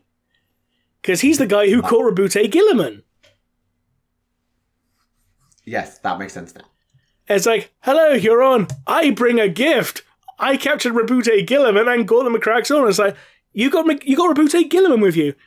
Well, no, he escaped, but I got the Macrag's Honor, though. Kind of thing. To be fair, if you're Huron, which is more useful? A Primarch that you can't contain once he gets going, or a Primarch's flagship? Honestly, you take the boat. I mean, ideally, you just take both. I mean, yes, if you can take both, but there's no way, I understand what happens later in the story, but there's no way the Red Corsairs were going to contain Guilliman alone. They needed a lot of help to do it. True. So, if you've got the choice, take the boat. Oh, yeah. A very interesting thing that Huron remarks about when he thinks that Guilliman's still on board, he remarks that how the Astral Claws have no idea who their gene father is, and how deliciously ironic it would be if they were descended from the Ultramarines, because he would have loved to basically fought his dad. Which is interesting, because it basically points out how Huron Blackheart didn't even know from what legion his own chapter was descended from, even though lore kind of suggests that they deleted the records after he turned traitor. Yeah, I mean, obviously it's never been confirmed either way. It's always been an implication, but still, cool thought process either way. What is there a commonly accepted they're probably from X? They do mention how there's about a 70% likelihood of them being Ultramarines. Right, fair enough. That, I mean, by sheer law of averages, that makes the most sense. The funny thing is that in the Forge World Badab books, they say the most common candidates are Ultramarines and Dark Angels. Just by virtue of purity of gene seed.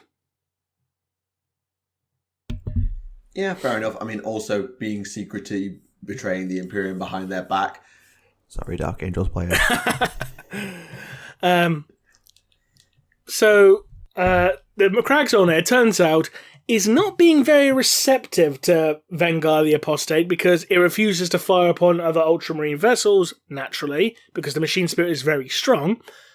One of Huron Blackheart's warp spirits basically says, "Ooh, let me infect it with scrap code, I want to break it." And Huron's like, "Alright, calm down, calm your tits. You know what, Vengar? Keep the ship, I'm gonna let you have it." It's like, "Really? Oh, thank you, mighty Lord Huron." Because it turns out Vengar's trying to make a play for leadership, but Huron basically thinks, well, since the ship's not being very responsive and is outright refusing to fire on loyalist ships, it's basically going to be dead weight. Fuck it, you can have it. Yeah, it's like, this ship is probably going to kill you before it kills me, so by all means. Yeah. Now, it turns out that Vengar has... Basically, he reveals how the lawyers escaped by disappearing into a portal that was on the Astral Claw's Blackstone Fortress, the one that Abaddon gave him. And Huron's basically thinking, oh, you're a clever bastard for mentioning that, because you've put me in a spot. You either have me turn around and say, oh yes, I knew about this way for them to escape without telling you, or I didn't know, and that makes me look like an idiot. Oh, you're a very clever one, aren't you, Vengar? Yeah, either I'm an idiot for letting giving a way out for a Primarch into my fortress, or I'm an idiot because I missed something. Yeah. Well played. Yeah. Now, the other record says basically, okay, so what do we do now? Well, Abaddon's asking us to help reinforce his Black Crusade, but fuck that. You know what we should do instead? Let's invade Chigoris. Why, though? Because the White Scars are embattled right now because Chigoris is right close to the Great Rift. At this point, they were basically dealing with a huge demonic infestation, remember? Yeah, the Great Rift has just opened, Yep. This is true. And the rationale is, if we attack a First Founding Chapter's homeworld, 1, we get the chance to run off with a shit ton of Gene Seed. 2, it makes a statement by basically saying, we're not afraid of you, and it sends a message to the rest of the Imperium, how saying no one is safe from us. And 3, while we're not helping Abaddon directly, this does indirectly help him, so he can't yell at us. Yeah, and also, Abaddon, how many First Founding Chapters have you killed? Exactly, yeah. Yeah, it's like, you've had 10,000 years of doing this, and the only one that died was the Imperial Fist, and that was because of the Orcs. Yep. So, we're keeping score here. We've got the Orcs, we've got the records, but your column appears to be... Ooh, your column appears to be empty. Oh, dear. And you had a 9,000-year head start. Speaking of which, they also do mention how... Well, the book itself mentions how... Well, the Black Legion is... bigger than the Red Corsairs. Naturally, they've had a 10,000-year head start. And the recruitment drive that they constantly do. It also mentions how the Red Corsairs are growing at an exponentially faster rate. Logical. Which basically means, hey, give us another century or two, we'll be able to take on the Black Legion. Spicy meatball. Yes. Now, side note, I don't know about you, but I'd love for there to be a story or a campaign where the Black Legion and the Red Corsairs kick the shit out of each other. I'd love to see that. That'd be a great story, I reckon. Black Legion versus Red Corsairs. Yeah, it's almost like, remember that Blackstone Fortress you gave me? I'm back. Yeah. The problem with the Blackstone Fortress, Huron doesn't know how to properly activate it. Abaddon conveniently left that information out. And it's like, oh, you smug little bastard. And now there's a portal for a Primarch on board. Have fun. But Vanguard does point out, my sorcerers have heard that there is a way to activate it. We need to get an artifact called the Ebon Talon. And I just so happen to know where it might be. Of course. Where it might be, you say. It's like, well, I heard this from Kairos Fateweaver, so, take it with a pinch of salt kind of thing. It's like, yes. A massive pinch of salt. It's like, never trust demons. Like, no, but we shouldn't, leave the opportunity just in case. And Huron's like, now we're going to go ahead with the invasion of Chigoris, but you can go look for the Ebon Talon. Oh, by the way, we're coming with you. It's like, Okay, hang on, sorry, wait. So, the Red Corsairs are invading Chigoris, but Vengar's going looking for the Talon, and Huron's going with Vengar, not to Chigoris? Do I understand that correctly? Huron's going to basically make sure Vengar doesn't betray him. So, the Red Corsairs are going without him to Chigoris? Rest of the Red Corsairs are invading Chigoris, yes. That explains why Huron is not mentioned in that story and why it doesn't matter that the Red Corsairs eventually lose. Yes. Good. So, as Huron's making preparations, the Macragzon basically decides to fuck off into the warp already. It's like, oh, he's left him out. Right, you little bastard. Right, pursuit course, keep on his tail. They're travelling through the warp. The warp is very tumultuous at this point.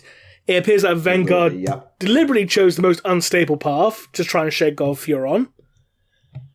And the astropath is basically struggling to keep on course because I don't know where the fuck we're going and I'm trying to focus on this one little ship and it's very hard. Yes, I can imagine. So Huron's like, right, bring me a sorcerer. It's not a Space Marine sorcerer, it's a Chaos Cultist sorcerer. A Tzeentchian cultist with 9 eyes and tentacles for arms. Huron Blackheart, my master, how may I serve? And Huron just immediately kills him. Uses the Hamadria, his little demonic pet, to drain all the magical power from his corpse. While the sorcerer's dying, he basically smacks Huron on the head a couple of times with his staff, and Huron's basically like, oh, please just die with dignity. Now he's absorbed the power from the sorcerer. He's basically using that power to try and help the Astropath navigate through the warp, because while he has made certain agreements with the Chaos Gods, he has not fallen to any of them, and he refuses to do so, even though that he feels the temptations to fall to them sometimes, but he goes, no, not doing that, no. So just to be clear, just for the benefit of the viewers as well, this is not a baby Abaddon, where Abaddon is fully in the embrace of chaos, but is not devoted to one god. Huron is still a renegade who has not fully fallen to chaos. Do I understand that correctly? Pretty much, yeah. Every now and again, he feels the Chaos Gods trying to tempt him to do one thing or the other, and he's he starts falling, and he's like, nope, kind of thing, because there's one bit later where he thinks about blowing up a planet and thinks, oh, how beautiful that would be just to blow up and watch it die. It's like, no, doing that would be giving into excess, we'll be giving slash. No, fuck you. Not doing that. Well played. So as he's helping the Astropath navigate through the warp, he feels a demon brush past him in the warp, and it's basically trying to tempt him. It's like, oh, I can give you power, I can give you glory, just do this and just give yourself to me. And Huron basically says, fuck off to the demon. The demon gets pissed off and it's like, whole insolent whelp, how dare you refuse me? I am as mighty servant of chaos, blah, blah, blah. And then Huron says, what's your name to the demon? The demon's about to speak, and no joke, Huron pretty much goes, it doesn't matter what your name is. And yes, I was really hoping that's where you were going with that. And the author's notes in the book do say, I wasn't allowed to make a direct reference to The Rock, but it was pretty much a Rock reference. Yeah. What is your name, demon of chaos, you mighty creature? Oh, you instant... It doesn't matter what... Sorry, your headphone users, but oh god, that's just funny. If you smell I wish I'd read this. Cooking. I bet you popped for that. I laughed. I laughed. I was like, that's a reference. Yay. Who's the author again? Mike Brooks. Good. Right, we need Mike Brooks on this podcast. I just want to thank him for that. It doesn't matter what your name is. Oh, that's good. And the demon basically just sulks off at this point. Yeah, it's like, I've been done in by this human. I'm just going. They eventually find where Vengar is going, and it's a demon world somewhere in the Maelstrom, naturally. Fine. And the Macragzon translates out of the warp into the orbit of the planet. Huron's ship does so shortly after. They get hailed by Vengar. It's like, Lord Huron, thank you for joining us. If we knew you were coming so soon, we would have waited for you. And Huron's like, yeah, fucking right. Yeah. Okay, just random clarification because I'm an idiot. So the Maelstrom is a region of space where the warp and real space intertwine. Real space overlap. Yeah. But it's not like the Eye of Terror, which is a direct because when I've imagined the Maelstrom, I've always imagined it like the Eye or like the Great Rift, where you go into it and you're in the warp. If you're in the Maelstrom, you are in the warp no matter where you are. I've always sort of I've always treated it like a warp portal rather than a region of warp space. Imagine like basically you got like the warp and the deep warp, I suppose, the best way to describe it. Yeah, that's sort of where my brain was going, but yeah, I get what you mean by that. I imagine like the Maelstrom is like you're swimming in you're in the shallow end of a swimming pool, and then going warp travel in those areas is basically diving into the deep end. Got you. If that makes sense. So they arrive on this demon world, and it's a world that's made entirely of glass. Fun. Yep. But at this point, I should mention how the Datasmith has actually accompanied them with her Castellan robots. Because, hey, Castellan robots, they'll be quite useful in this mission, especially if Vanguard decides to betray me. And if they happen to get corrupted, maybe they can rip them off the Datasmith. Win. Yeah, exactly. One thing I forgot to mention before they actually set off on this mission. Huron was sitting in his throne room, and he actually had a warband of Terrellians, the Terrellian dog soldiers. They were basically swearing an oath of loyalty to Huron, but because Terrellian culture demands that you pay attention when they're swearing their oaths, which is a very, very, very, very long process, because they have to mention the name of every single member of the warband over and over again, Huron just basically goes, I'm bored of this, I'll kill them. Dear, oh dear. So, they're preparing to make planetfall, and they notice that on the planet itself, there are two armies fighting against each other. Mm-hmm. Because, obviously. And so what it is, like, right, well, we need to set a safe landing zone. Orbital bombardment for a resounding 1,000 kilometers. So just basically... Who are the fighting armies? Just armies of the natives on the populace, basically mutants and stuff.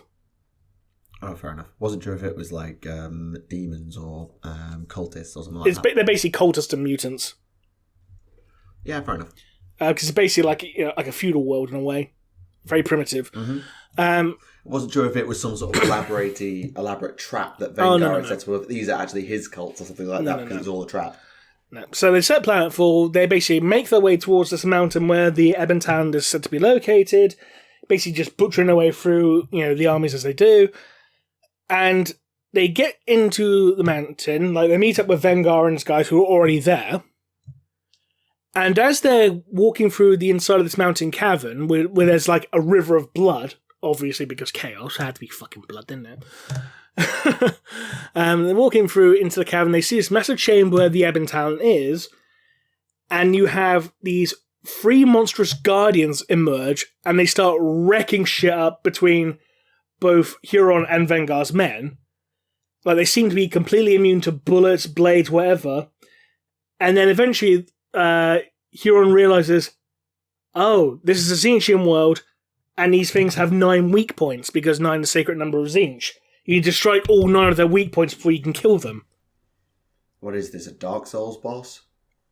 Probably is, to be honest. I wouldn't be surprised if my books was inspired by playing a game of Dark Souls or Elden Ring or something.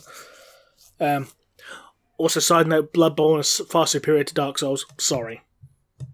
That's just an objective fact. Yeah, I was expecting it to be, they're only weak to psychic powers. They can only be touched by the powers of the warp. That's where I was expecting them to go with it, to be fair. Nah, very not. But as they're fighting off these Guardians, and they eventually kill them, Huron notices that Vengar's already at the pedestal where the Ebon Talon is, and he's already picked up, and he's like, oh, Vengar, you little shit. And it's like, I have the Ebon Talon now, ha ha ha ha! Bye! And he has his own sort of teleport him out of there. And the cavern starts collapsing because, of fucking course it does, it has to. So basically, the surviving Rickles are basically running for their lives out of this cavern, with the surviving Castellan robots. There's only 3 of them left now because 2 of them were destroyed. Huron's basically requesting for a retrieval, and as they're being picked up and retrieved, it turns out the cracks spreading throughout the cavern are spreading throughout the entire planet.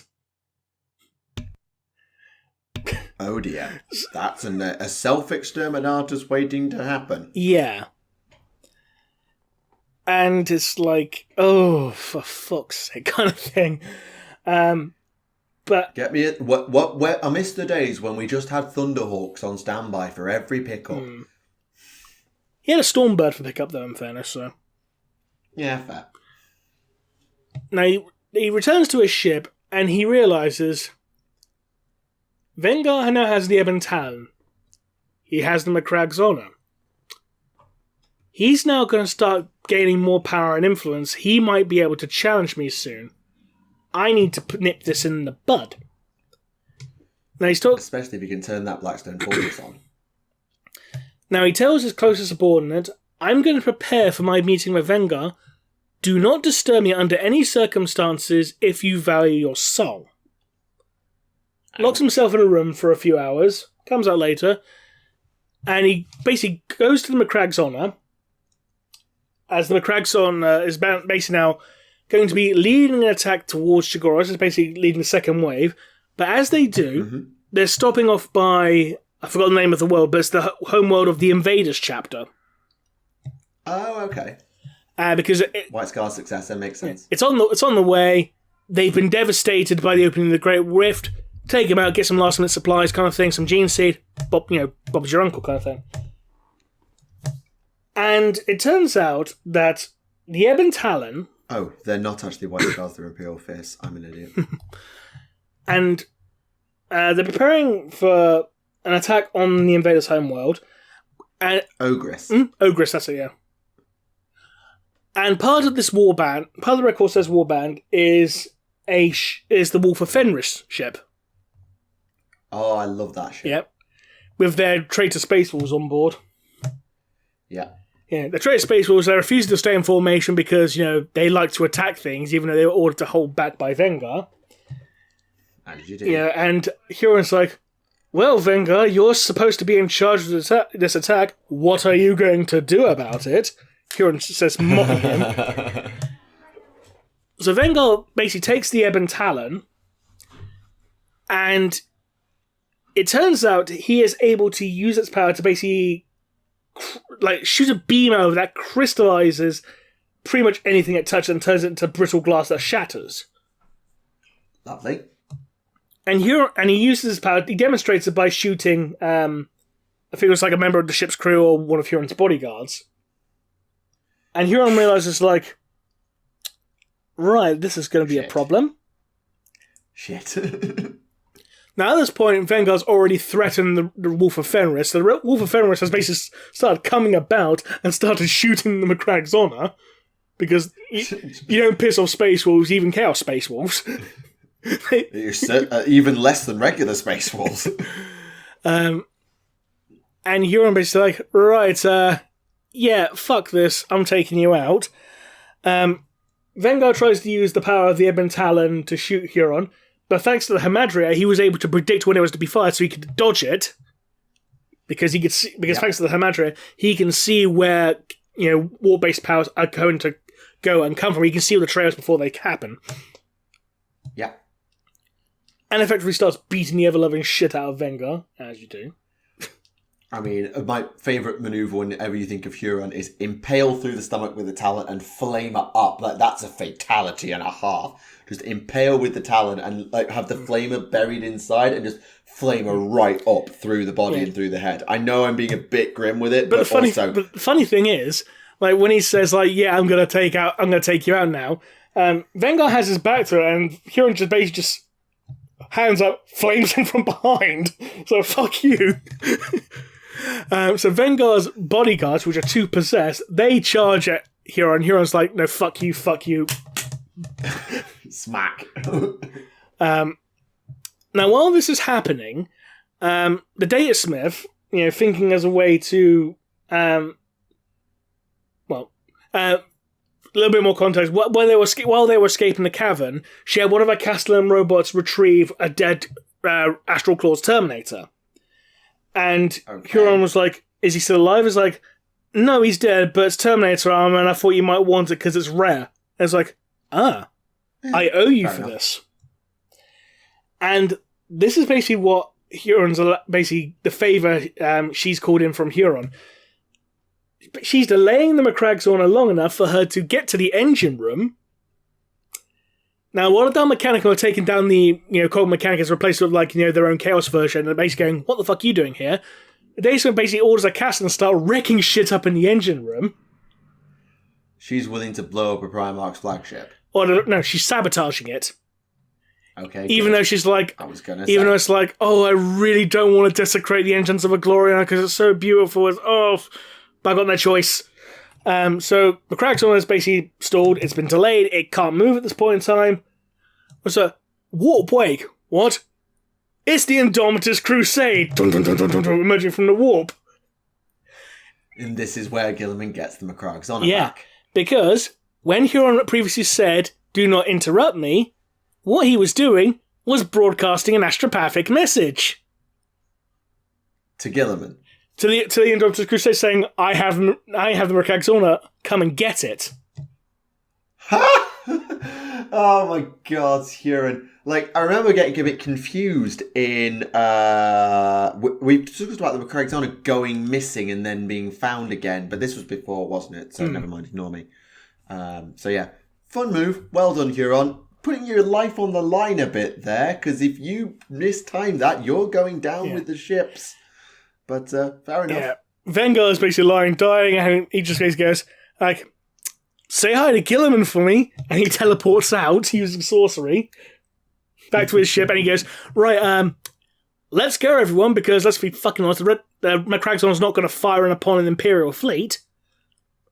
Yeah, we're just going to leave the ship and go. Nice knowing you, bitch. And the end, basically. Although previously, before I say the end, I should say, someone says Abaddon's going to be kind of pissed off that we didn't go and reinforce his Black Crusade, and Huron just ends the book by saying, "A War Master died once; it will happen again." Ooh. It's setting up Red Corsairs versus Black Legion. Give me Red Corsairs versus Black Legion. I really want that fight to happen. Yes, please. Yes, please. It's basically Horus Heresy evil version.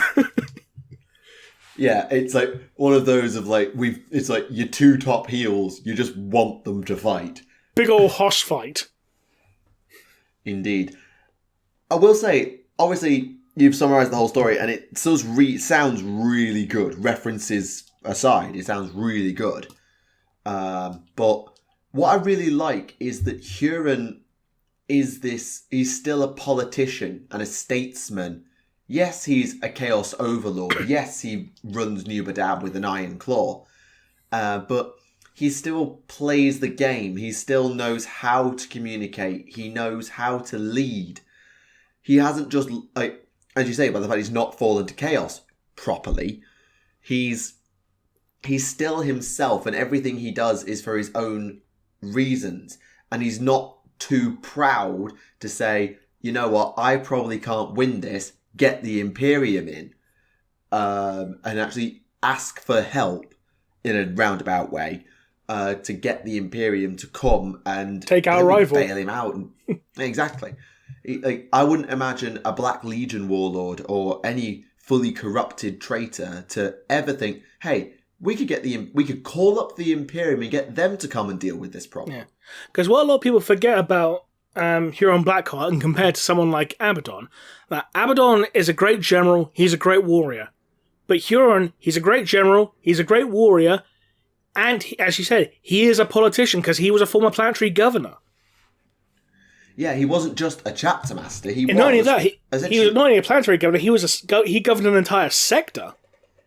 Exactly. And he had to manage multiple chapters to do that, as well as the needs of the Imperium and the local levies and the feudal lords of the region. He had to do all that at the same time as running a massive campaign. So I'll say this right now, without doubt, Huron is a better logistician than Abaddon could ever hope to be. Absolutely. And this was true, I think, even with Horus. Horus was a great general, don't get me wrong, he could lead a campaign better than anybody's business, but he was never going to be a ruler. He never was. No. even if Chaos had won, let's be fair here, Horus's empire would have fallen apart in 20 minutes. Because he could barely hold the traitor legions together as it was, without a unifying goal. There was absolutely no way he was going to hold them together. And it kind of leans a bit of credence to Huron being a son of Guilliman, in that he is a statesman and a politician who can manage an empire. Granted, it's not 500 worlds, it was only one sector, but I say only. There's still several dozen worlds of nothing else. Absolutely, and especially in a warp-based region like the Maelstrom, it's an impressively capable feat. So, yeah, I've always liked Huron Blackheart, and I've never wondered what my hobby life would have been like had Assault on Blackreach not just been about to come out and convinced me to get Orcs and I'd gone Chaos Space Marines. I've never wondered what would happen, but interesting. I really like Huron, in case you can't tell. And I still can't get over the fact that he managed to squeeze a rock promo in there as well. Like that. Too good. Too good. And speaking of the rock, is that the end of the spoilers, or is there anything else you wish to add? There was one thing, like, he did mention, like, when they're playing out the assault for Jagoras, like, Vanguard basically like, oh, let me lead the assault on Jagoras, and Huron's like, no, because you don't know how to lead an attack, you know, in regards to, like, dealing with an entire planetary system. You have no fucking clue what you're doing. I do, however. And so do my generals, but you don't, so fuck off. Okay, one last question before we move on. If they do Black Legion versus Red Corsairs, do you, A, book Abaddon to win? And if you do, does he kill Huron? Or do you actually pull the trigger and book Huron to go over Abaddon and become War Master of Chaos? I know it would be a titanic shift in the state of play for Chaos, but Abaddon's never going to win, is he? He's not. And so a new state of order, would that ever end in anything other than we smashed each other, some generals died, but it's now a white peace? Do you think GW would pull the trigger? And if they did, who'd you put over? To be honest, I don't think they would ever pull the trigger. Even though I want them to do that fight, I really want to do that booking. But I can't see, if they do, I can't see them doing anything other than putting Abaddon over. Because he's like their previously established, big bad. And, yeah, which is saying, because, I know Abaddon is kind of a meme in the community for being a failure, even though he's not really a failure, because, each of his crusades had a different objective in mind. Yeah, but that's like saying, oh yes, I've never been world champion, but I won all these matches against different jobbers that no one remembers. Well, I think that's being a little unfair, considering, hey... No, but he's beaten the upper mid card, but he's never won the big one. I mean, he blew up Cadia. The one before that, he captured, all the remaining Blackstone fortresses, even though all but 2 were destroyed.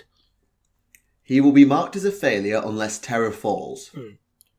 But who's going to... That's what I mean. Yeah, but who's going to be the one to bring about the fall of Terror, though? No one. But that's Abaddon's goal. It's been his goal for 11,000 years. And he has pinned himself to that goal. Huron, if he were War Master of Chaos, so if he toppled Abaddon, even if he didn't take over, would have his own goals. And the fall of Terror is not required for that. So Huron can be a success without pinning himself to an impossible task. Abaddon will never be viewed as a success because the only way to do it is to end the universe of Warhammer 40,000 by killing Terror. So Abaddon can never win, so he's always going to be viewed as a failure, even though he has, as you say, done all these badass things. You're absolutely right. But he'll never be seen as a success because they're all things that happened in the background to set up the ultimate goal, which will never happen. Maybe. I don't know. That's the unfortunate thing, yeah. Yeah, it's like also, all the Tyranids are a galaxy-ending threat. They're coming from everywhere. They're not going to eat Terror. They'll never eat the whole Eastern Fringe. They'll never eat the Galactic North. They'll never eat the Galactic South. They're not going to cut the galaxy in half because the Tyranids ate it. The Tyranids are going to be everywhere, but so are Orcs. They're just going to become a different flavour of Orcs. Yeah, I get what you mean, yeah. But that's fine for the Tyranids because, they didn't come with a goal of eating the galaxy. They just are there. They're there because of humanity's hubris, and they're a consequence of humanity's actions. But they're not there with a purpose other than eat, sleep, breed, repeat. One thing I did like about this novel is it mentions a few more things about the Red Corsairs. One of Huron's Terminator bodyguards, for example, is a former space wolf. And the other one is an Astral Claw, and how there's hardly any Astral Claws left now. Most of the Red Corsairs are not Astral Claws. Checks out. It was a small group that got away from Badab, and they've grown exponentially as you've been describing. One thing that's also quite interesting that in Huron's throne room, he always has a representative from each of the chapters or legions who have sided with him. Partly to show his power and influence. I look at all these members of all these chapters who decided to join me, and partly for shits and giggles, hey, I'm making chapters who hate each other stand next to each other just because I find it funny. So, are we in terms of that? Are you talking there's a representative of for example, the Mantis Warriors and who was the other one? Lamenters. Yeah, who was the big one in the Badab War? Executioners. So the Executioners turned and were pulled out later. The Lamenters turned and were pulled back later. There was one chapter who stayed with the Astral Claws right Mantis to the end. Warriors. I think it was the Mantis. It was the Mantis Warriors. So there's a representative of the Mantis Warriors, the Lamenters. Is there a Space Wolf representative just because they captured 10 Space Wolves one time? Yeah, there'll be there's a Space Wolf, there's a Night Lord, there's a Son of Horus. Literally if every single one, not just the big ones. Literally every chapter and legion, a member of every chapter and legion who has joined Huron's cause, it has a representative in his throne room. Must be a big ass throne room because of the amount of chapters he's probably flipped. It's just kind of funny the fact that you can just imagine I'm gonna have this traitor Imperial Fist stand right next to his Iron Warrior just for shits and giggles. So, yeah. Or having a Space Wolf next to 1,000 Sun kind of thing. It's how you doing? Having fun? Your best friend? Still, have we got over Prospero yet? Have we stopped arguing about Prospero yet? It's just, yeah.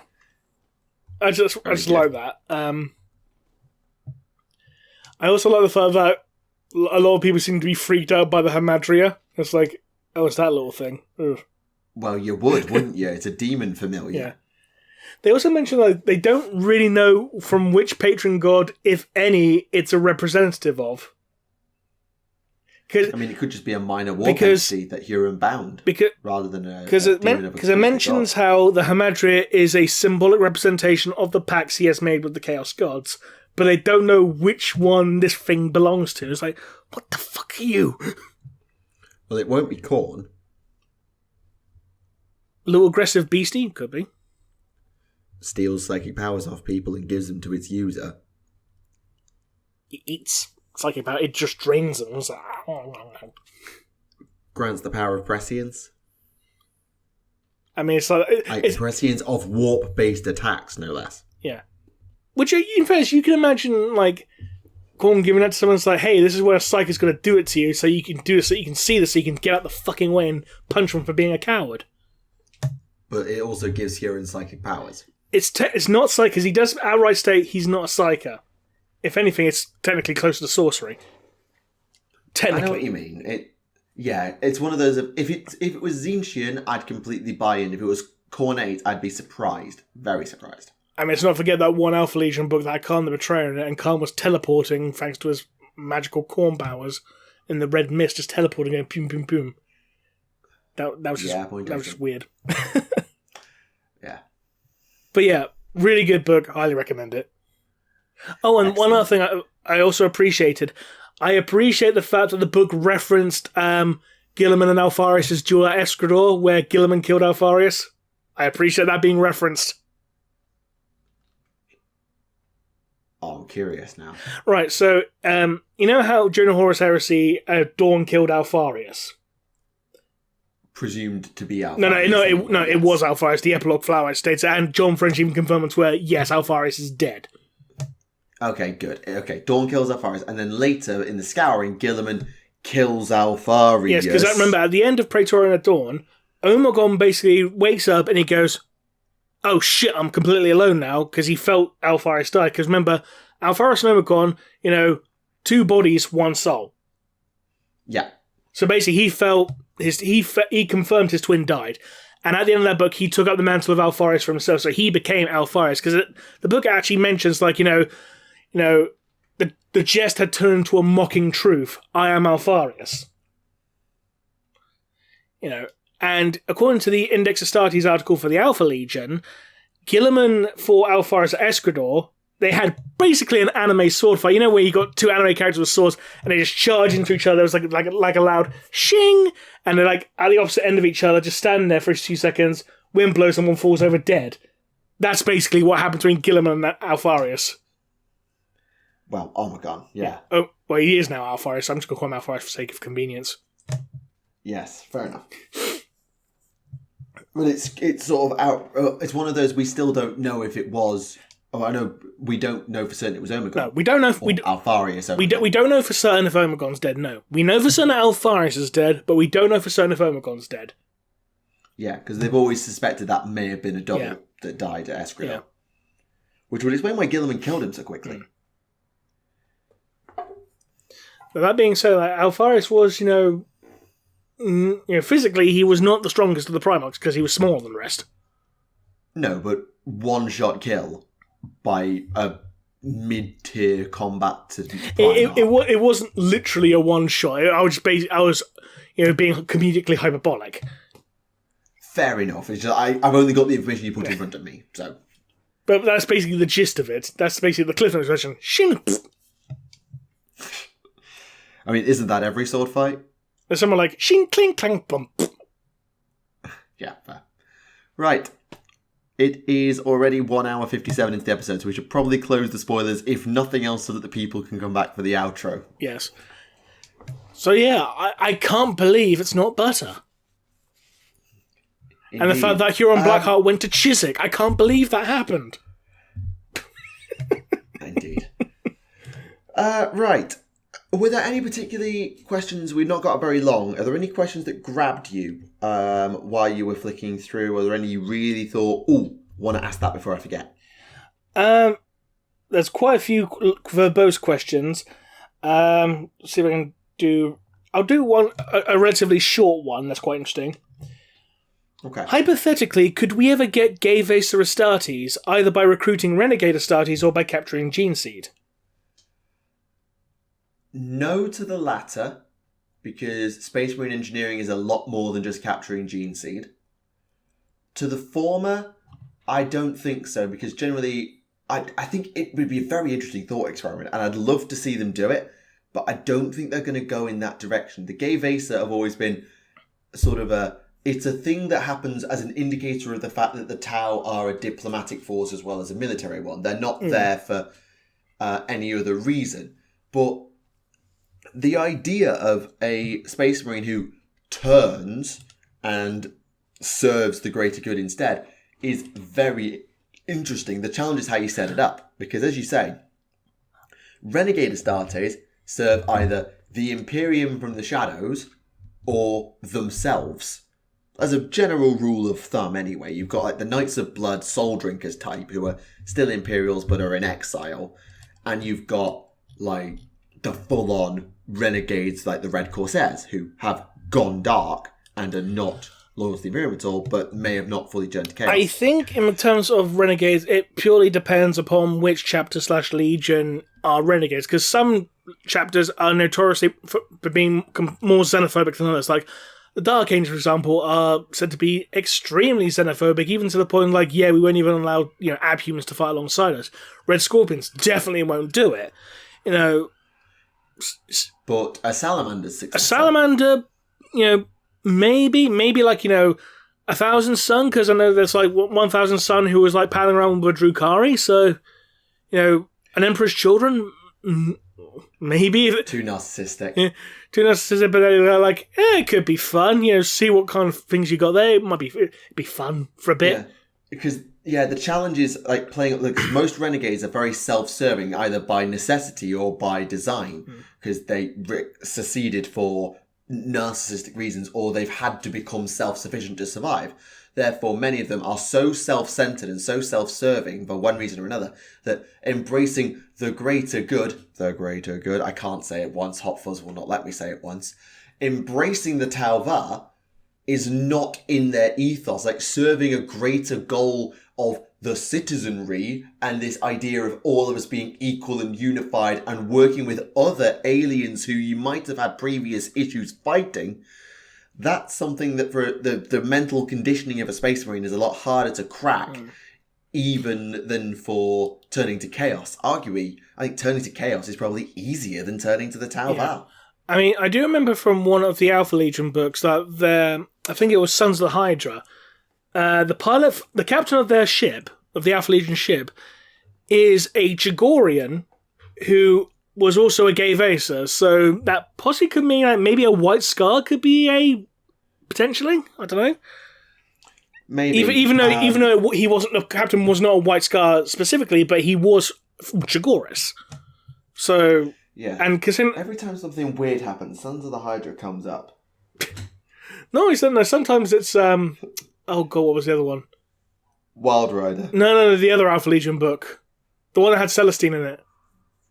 Oh. What's it called? Fuck.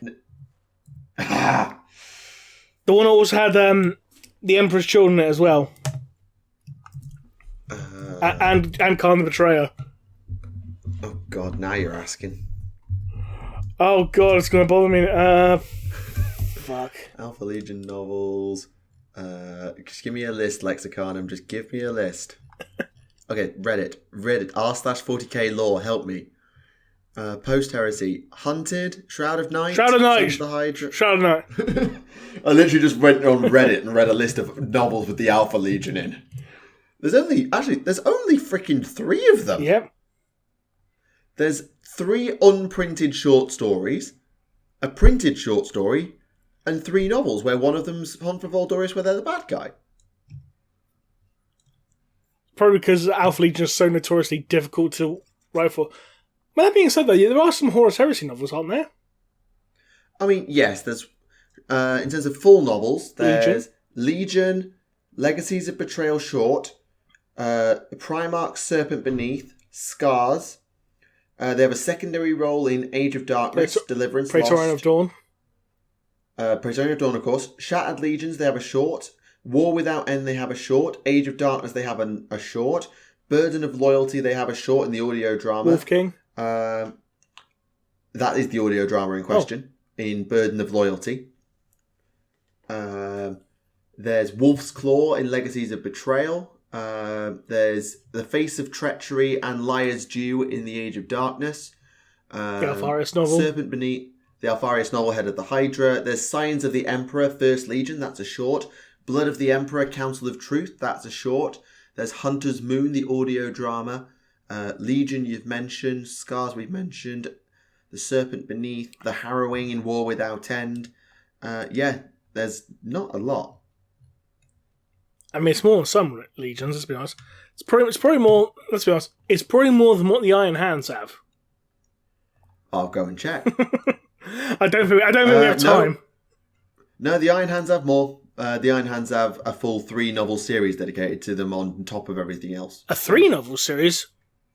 The Iron Hands series, the Calculus of Battle audio drama, Eye of Medusa, and Voice of Mars. Yeah, Eye of Medusa and Voice of Mars, but like those are the only 2 novels in that series. Okay, the last one's an audio drama. I didn't read it that hard the first time. Yeah, I wouldn't count audio drama as part of a novel series, personally. Yeah, there's Iron Hands, Wrath of Iron, and then a bunch of shorts. Fair enough. Things you learn on Reddit. Oh, God. And on that bombshell... Don't you feel dirty for saying that? Aye. And on that bombshell, I need to go and scrape my soul. So... maybe get myself a soul transplant from the Leagues of Votann. So, on that, we will end episode 148 of Adeptus Podcastus. Thank you to everyone who has joined us for this episode, and thank you very much to Remleiz for 40k Theories for joining us once again and sharing their in-depth knowledge of basically everything. Which I'm probably misremembering, I'll be bloody honest. I mean, that works too. But... the next time you see us on this channel will be episode 150. We've got a different format for that show. We'll talk a little bit more, I think, at the episode of end of 149, possibly, about it. But we'll have a smaller guest pool. We're not having the mega schmoz, unfortunately. We've gone for something a little bit different. And it will also be the last episode of Podcastus that goes up on this channel. I'll do a full channel update video in a month or two, but essentially we've decided that going forward, and 150 just seemed a nice place to leave off this era, we're going to consolidate Podcastus onto Rem's channel, onto 40k Theories, and all episodes will be uploaded there for the foreseeable future, because I don't think we're going to make a dedicated Adeptus Podcastus channel. That would just be too much editing. So that's what we're going to do in future, and 150 will be the last one. So I really hope that last one on your you channel. Join us for that. Not last one on my channel. Sorry, my last one as host. I'm still going to be on the show. I'm still going to be co-host or say like permanent fixture on the panel.